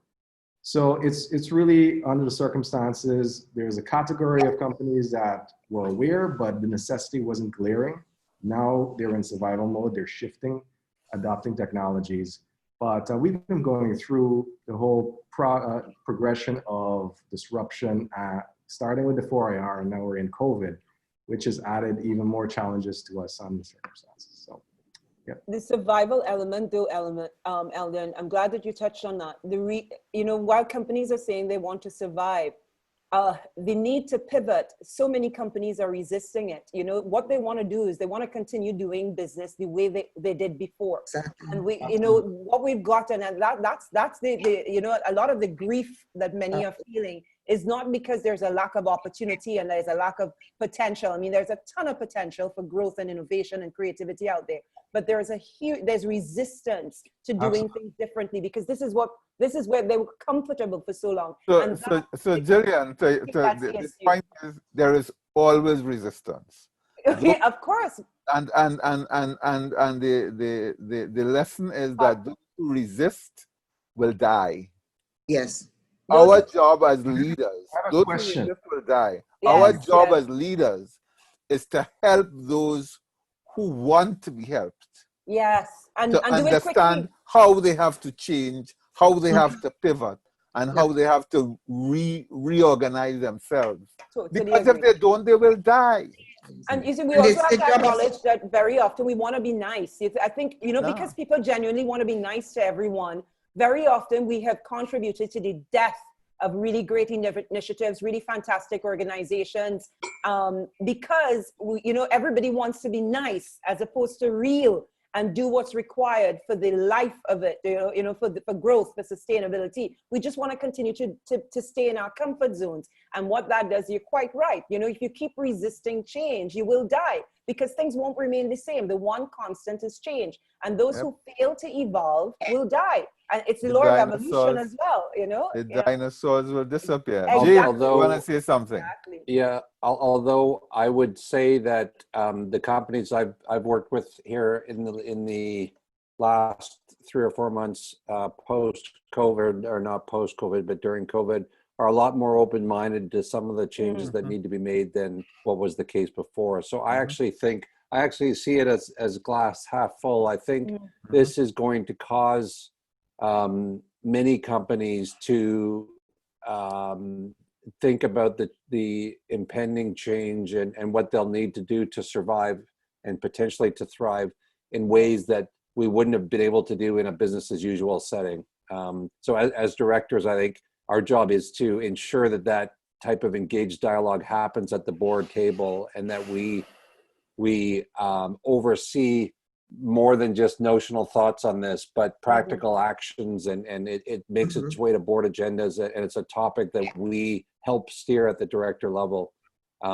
So I guess bottom line for me is I'm seeing the beginnings of better behavior. I think it's up to us and our colleagues working with management to ensure that these are seen through. There's a Helen who has her hand up for a while, Nigel. Helen Adogwa, I'm not seeing you. What do you want to say? Helen, we went with Helen's middle name. And as soon as you have taken Helen's question, I think Eldon had a question he was trying to get in as well. So maybe Eldon, you can ask while we get Helen to put her audio on. Good evening. Sorry for the delayed response. My question is, in all of these discussions, right, what's the role of state enterprises? Because the mandate and its strategic direction actually is from a governmental perspective. So how does that filter in to the state-run companies? Thank you. I'm hungry to answer that, but with Professor Garrett, you want to go first? Bob?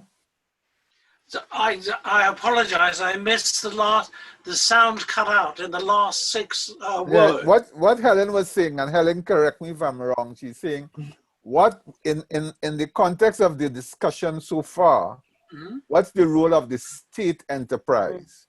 So, I mean, I'll leave it there for you to respond. Right. 2 examples. One in South Africa 10 years ago now, I work with my wife. Perhaps we are the world's smallest multinational. But we were brought in to help turn around the board of a massive transnational, absolutely huge. It controls all the railways, all the ports, the gas pipelines in the whole of Southern Africa, not just South Africa. And it was a complete mess, absolute unbelievable mess. And we were brought in to help stabilize the board, develop new people. And it was astonishing. In 4 years, we were able to, not just us, I mean, but working with a brilliant chairman, Fred Faswana, and a brilliant new chief executive, a lady who'd never been a chief executive before, Maria Ramos, who had run the treasury for South Africa. They just plowed in, got rid of a lot of corrupt people, said to the workforce, we're going to go, you know, our job's on the line. We're not going to take any big bonuses or any, we're not going to take any corruption ourselves. We're here to do this thing. And at the same time, we have to take on board 40% of the board under the Black economic empowerment system. which was a policy of the government then. To cut a long story short, we ended up with 4 young black women who had never been on any board at all before. Our job was to bring them on board and get them working in an old, white, mainly apartheid company. And that was a very interesting process. I won't go into all the stuff on the process side, but within 6 months, because we worked with them on the idea of developing intelligent naivety, i.e. we were saying to them, you are bright, that is why you are here, but you are naive about how boards work and how this company Transnet works.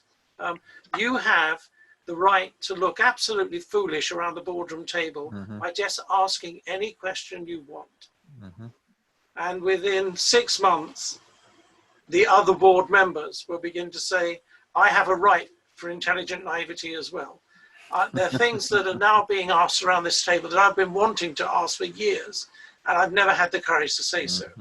As we began to get that running, and as we began in parallel to run up a very good executive team, then the whole of that state-owned enterprise began to change, and the public could see it was changing. The first thing they saw, for example, was that no longer did the big, heavy freight trains fall off the tracks at regular intervals.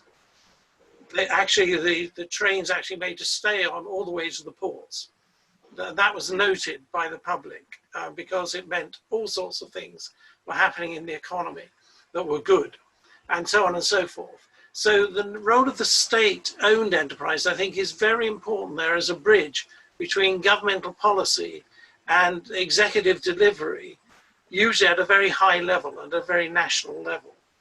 And now, what I'll do, though, is say the next example, which only got this piece of information a few days ago. I'm working with an ex-state-owned enterprise. It happens to be a very large water company, which was privatized about 10 years ago. And investors moved in, and that company has been focused on very much paying the investors, and they went into huge debt, which is fairly typical. The performance of that company has not been particularly good, mainly because of that. And so what's happened is there's a new board, a new chairman, and a new chief executive. And the new chief executive is determined to transform the company into something that is a bridge between the state doing good in delivering fundamental utility and being a community development activity in terms of economic, environmental, and social need. And when I phoned her the other day, she said, with COVID, what we've done is that we promised every member of our 5,000 staff we would not make them redundant, full stop. We would not take government money either. And we would do something they've never had before. We would guarantee all 5,000 of them a life assurance policy which gave them 4 times their annual salary life cover. But what we want from you as a staff is for everybody to go into effectively action learning groups and think through how do we in future deliver the purpose, which is fairly clear, of the company. But we now want, if you all want to keep your jobs, and we are guaranteeing them, we really need for you to think through how lean we can make this organization, how we can deploy people in the organization who are really not needed in that area, but where they could be used in another area, what new services we can offer our people, et cetera, et cetera. So they've decided that they're definitely going to use a bridge between the state and the communities to become a different type of company.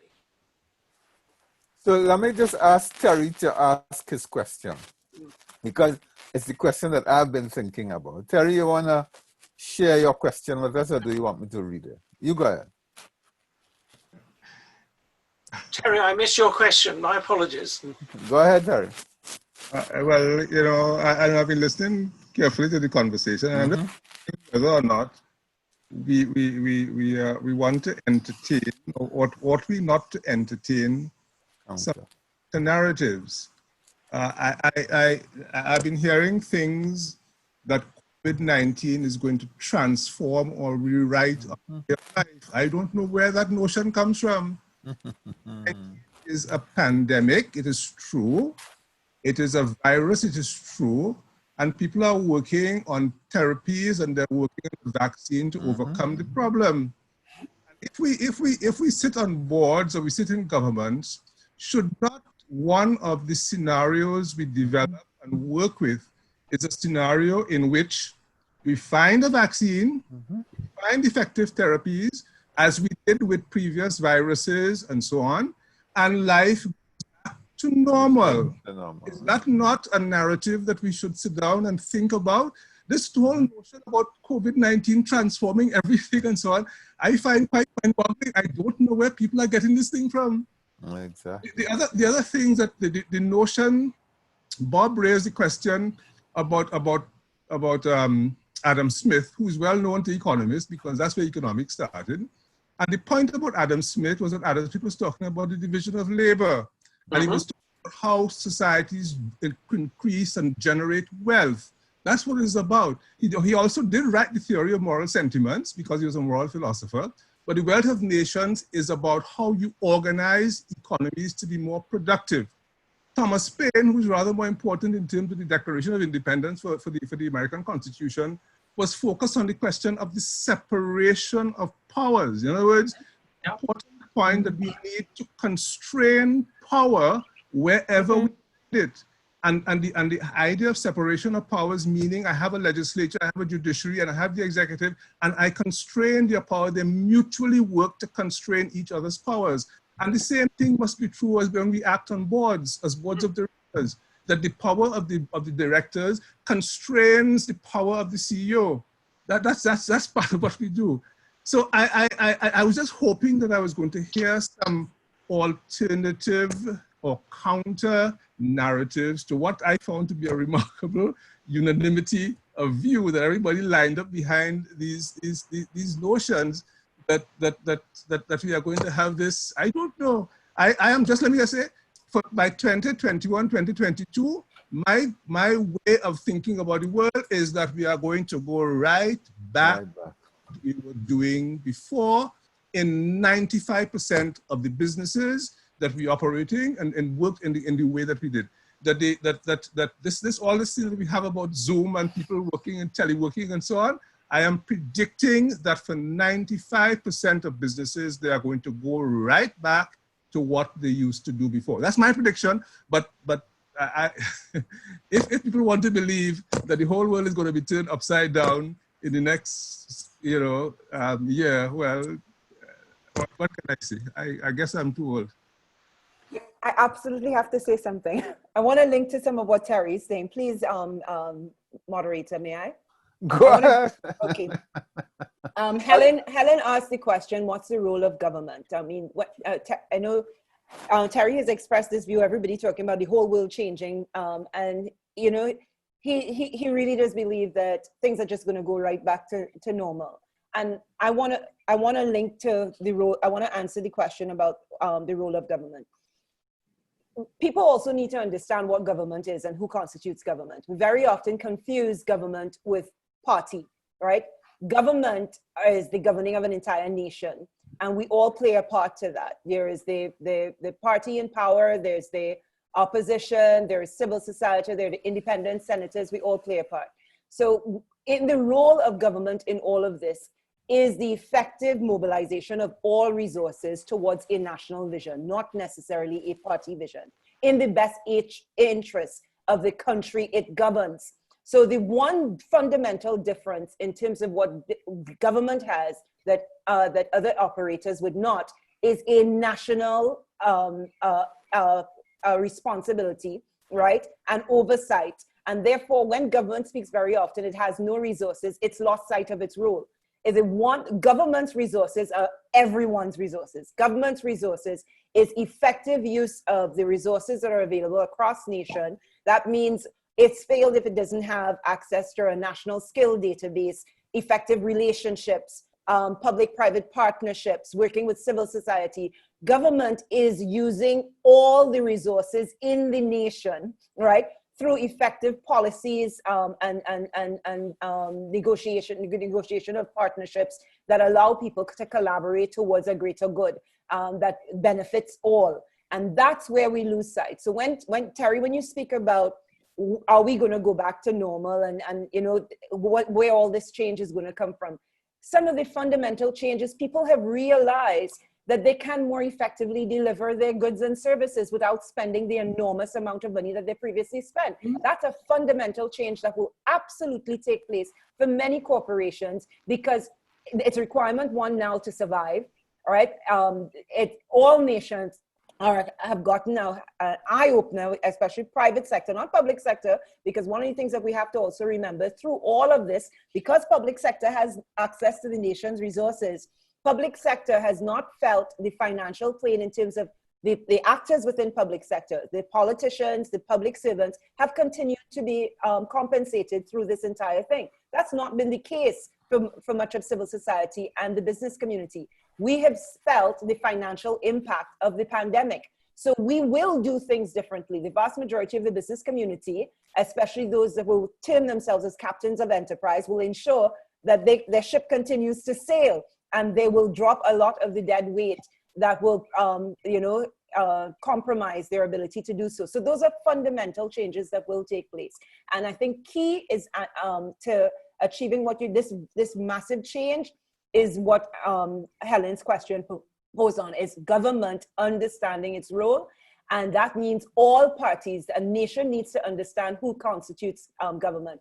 There's a book, Why Nations Fail, if we go at the pursuit of power, prosperity, and alleviate. I mean, when we look at poverty, if we understand what is required in the pursuit of, to effectively continue for all parties across the nation to have power and utilize their power, we need to understand the powers that we have, right? And more effectively. But let's get back to Terry, because I agree with him. In 9 months, a year, 18 months, there will be a vaccine. There will be, the fear element should drop, and the ability for people to move around once more should be back. So what happens in a situation like that? What sort of scenario planning should we be looking for there? And therefore, how do we bring our CEOs and our executives to start thinking about that? I agree that we have accelerated the use of a lot of the technology. I disagree with Terry that 95% of us are going to go back, because I suspect that this way of working is what we have been doing is accelerating the move as opposed to starting the move, because we were in progress already. So for Eldon, let's say, what do you think? How do you see this thing playing out?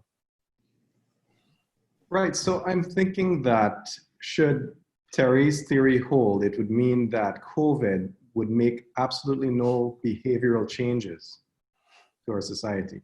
Well, he said 95% of us are going to go back to where we were. No, just No, but behavioral no, changes. but let me hear from Eldon, because, you know.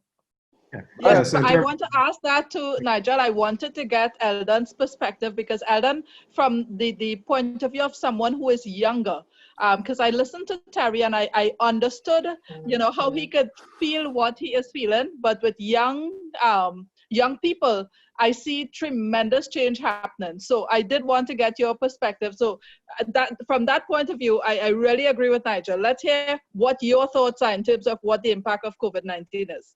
It's not just young people. Totally is.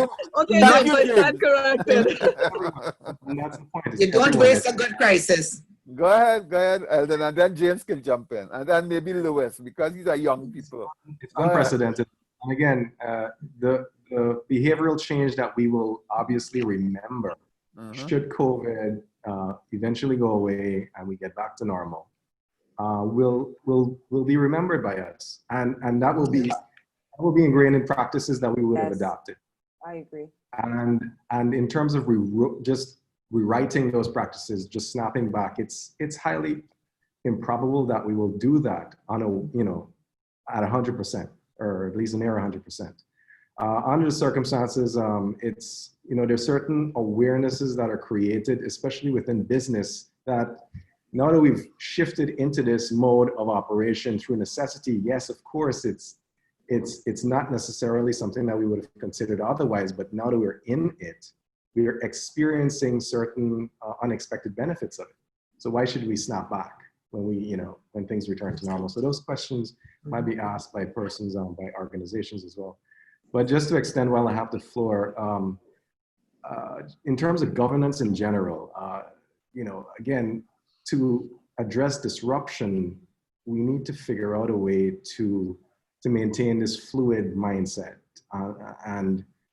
In terms of maintaining fluid mindsets, if we were to take Professor Garrett's idea of redefining how we do things, how are we going to capitalize on this era of redefinition with regards to choosing to document practices as opposed to adapting our behavior? What I mean by that is just looking at it in terms of behavioral changes, we don't necessarily resort to conventions when we respond to change. We understand the situation as it is, and we're influenced in the moment to respond to that, which is exactly what we need now, which many businesses are now waking up to the reality of. It's a matter of becoming agile, of adapting this mindset, of responding to change as quickly as possible. That's the only way to survive. Other businesses are learning the hard way. We don't have a fluid governance structure. As a result, policies that we have to put in place are taking too long, and by the time we do actually affect those changes, we're dead in the water. So I hope, in all of this, we realize that we want to prioritize behavioral changes over just documenting more practices. James? Absolutely fundamental. Yeah, I won't say a lot because I think Eldon made the point well. I mean, if you are in the property and real estate business, or if you are in the business travel business, if you're in the distribution of goods and services business, the game has fundamentally changed. It's, in my mind, the short-term impact is much larger than what the long-term impact will be, but the long-term impact will be substantial in terms of business travel. I mean, the capability of Zoom and what people have found with respect to their productivity in these means will, in my mind, not go back to normal. And I mean, players, we're going to have to demand a little bit more. I mean, how the cost, for example, of Davos next year, the World Economic Forum, should be a lot. The cost of that can be significantly reduced.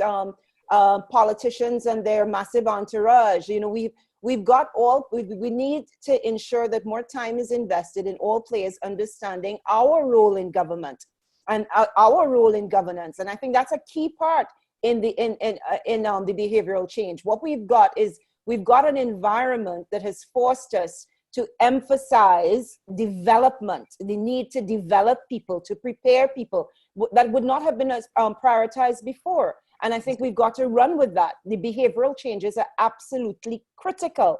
And we now have a facility that allows more people, and it always existed.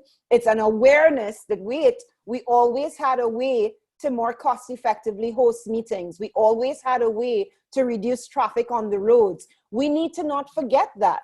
And we need to ensure that all citizens understand that we are part of governing a country. And I think emphasis on in changing behaviors is more people understanding our civic responsibilities. When we speak civic duty, people just think vote. And that speaks to a lack of awareness. So the same way we emphasize the importance of, in good governance, of a board understanding its role, we've got to understand that citizens of a country, regardless of where you sit, You need to fully understand your role, especially the elites, as Terence very often refers to. Everyone who has a leadership role, who influences someone else, needs to be developing towards a greater vision. Our educators, our faith-based leaders, our parents, our the teachers, the doctors, everyone who influences someone, everyone who has a leadership role should understand their contribution towards the society that we want.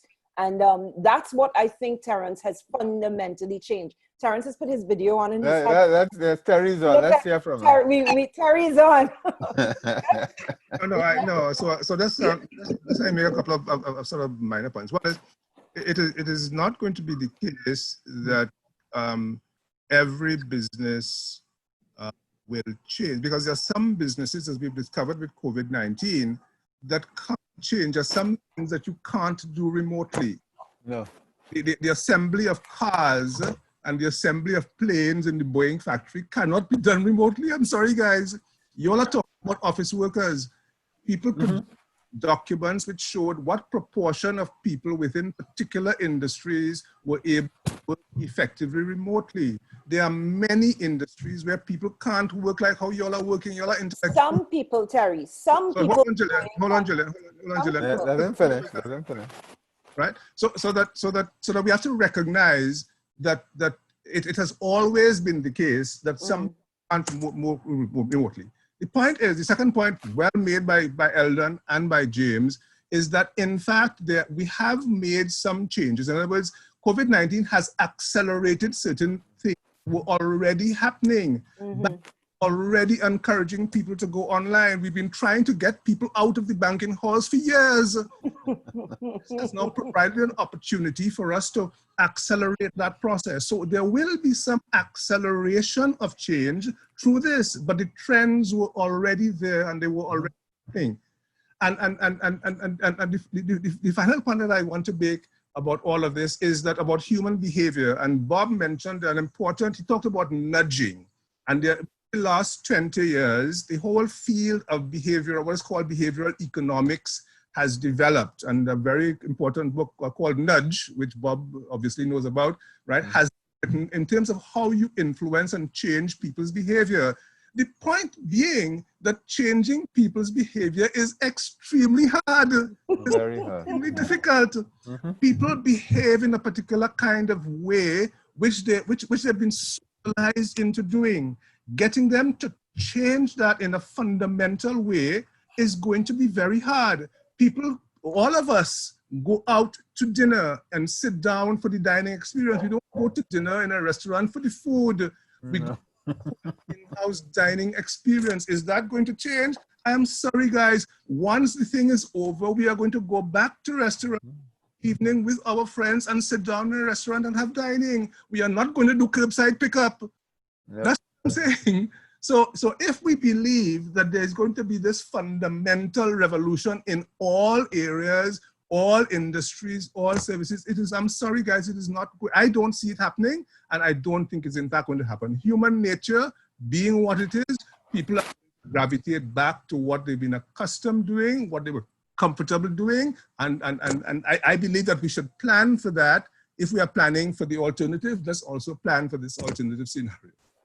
And I think that's the point. I think we have to become a lot more granular, because it's not one size fits all. Even to Helen's question about the role of the state enterprise, it will mean different things for different state enterprises. And it all goes back to purpose. What problem are we solving? What need, what itch are we scratching for our customers? And what's the best way to deliver value for those customers while capturing value for our stakeholders? So for me, it's those two very important things. I think this was an excellent start to the week, because we're going to look at the private sector, we're going to look at family companies, we're going to look at the public sector, and I am looking forward to the conversation over the next 4 days. So we are at 6:30. 29. The time we were supposed to wrap up, and I want to thank I know Faye is going to wrap it up, but I want to thank Professor Garrett. I want to thank the panelists, Gillian, James, Eldon, and Claire, for an excellent start to the conference. And I'm really looking forward to the next few days. Thank you. Thank you. Thank you. Always a Thank pleasure. you. Thank you, Nigel. Thank you, Claire, Alden, James, and Gillian, for your engaging discussion. And thank you, Nigel, for your excellent moderation, as always, of the discussion. And as you said, these discussions are setting us on the right track to take full advantage of the sessions we have planned for the coming week. But now we have come to the end of today's agenda, and it's my duty to bring the event to a close. And before doing so, on behalf of the Caribbean Corporate Governance Institute, I would like to extend a sincere thank you to all who have made today's event possible and so engaging. I would like to extend a very special thank you to Professor Bob Garrett for his wonderfully insightful keynote address. There are many elements that I'm sure we will all take away and apply in our efforts to improve governance in our organizations in these times. We are particularly thankful for his being with us despite the late hour on account of our differing time zone. Thanks go to our panelists, Claire Gomez-Miller, Alden Marks, Gillian Wall, and Mr. James McFedron, for sharing with us their views and comments in such engaging and stimulating fashion. And thanks too to the members of the audience who shared their questions with us. Special thanks to our silver sponsor, First Citizens Bank, for their invaluable support in assisting us in making the event a reality, and their representative, Mrs. Lindy Balatal, for her attendance and remarks. Our thanks go out to our bronze sponsor, Republic Bank, who have also provided invaluable support to assist in our presentation of this event. We thank our chairman, Mr. Nigel Romano, who always gives so willingly of his time and so enthusiastically supports the ventures of the Institute. Kamla, as always, we owe you a debt of gratitude for your unstinting commitment to the Caribbean Corporate Governance Institute and the passion, energy, and drive that you bring to this role. Heartfelt thanks are also extended to our administrator, Mrs. Christy Johnson-Crouch, whose support has been invaluable in helping us pull together everything to facilitate a successful event. Not least to you, our audience, our members and our members-to-be, we thank you for spending this Sunday evening with us and sharing your views and comments. I thank you all and wish you an enjoyable evening, and hope we'll be seeing more of you in the coming week as we continue to explore the governance challenges and opportunities of our current age of disruption. Good night. Good night. Thank you. Thank you. Good night, everyone. Thank you. Good night, everyone. Take good care. Bye-bye. Thank you very much. My pleasure as usual.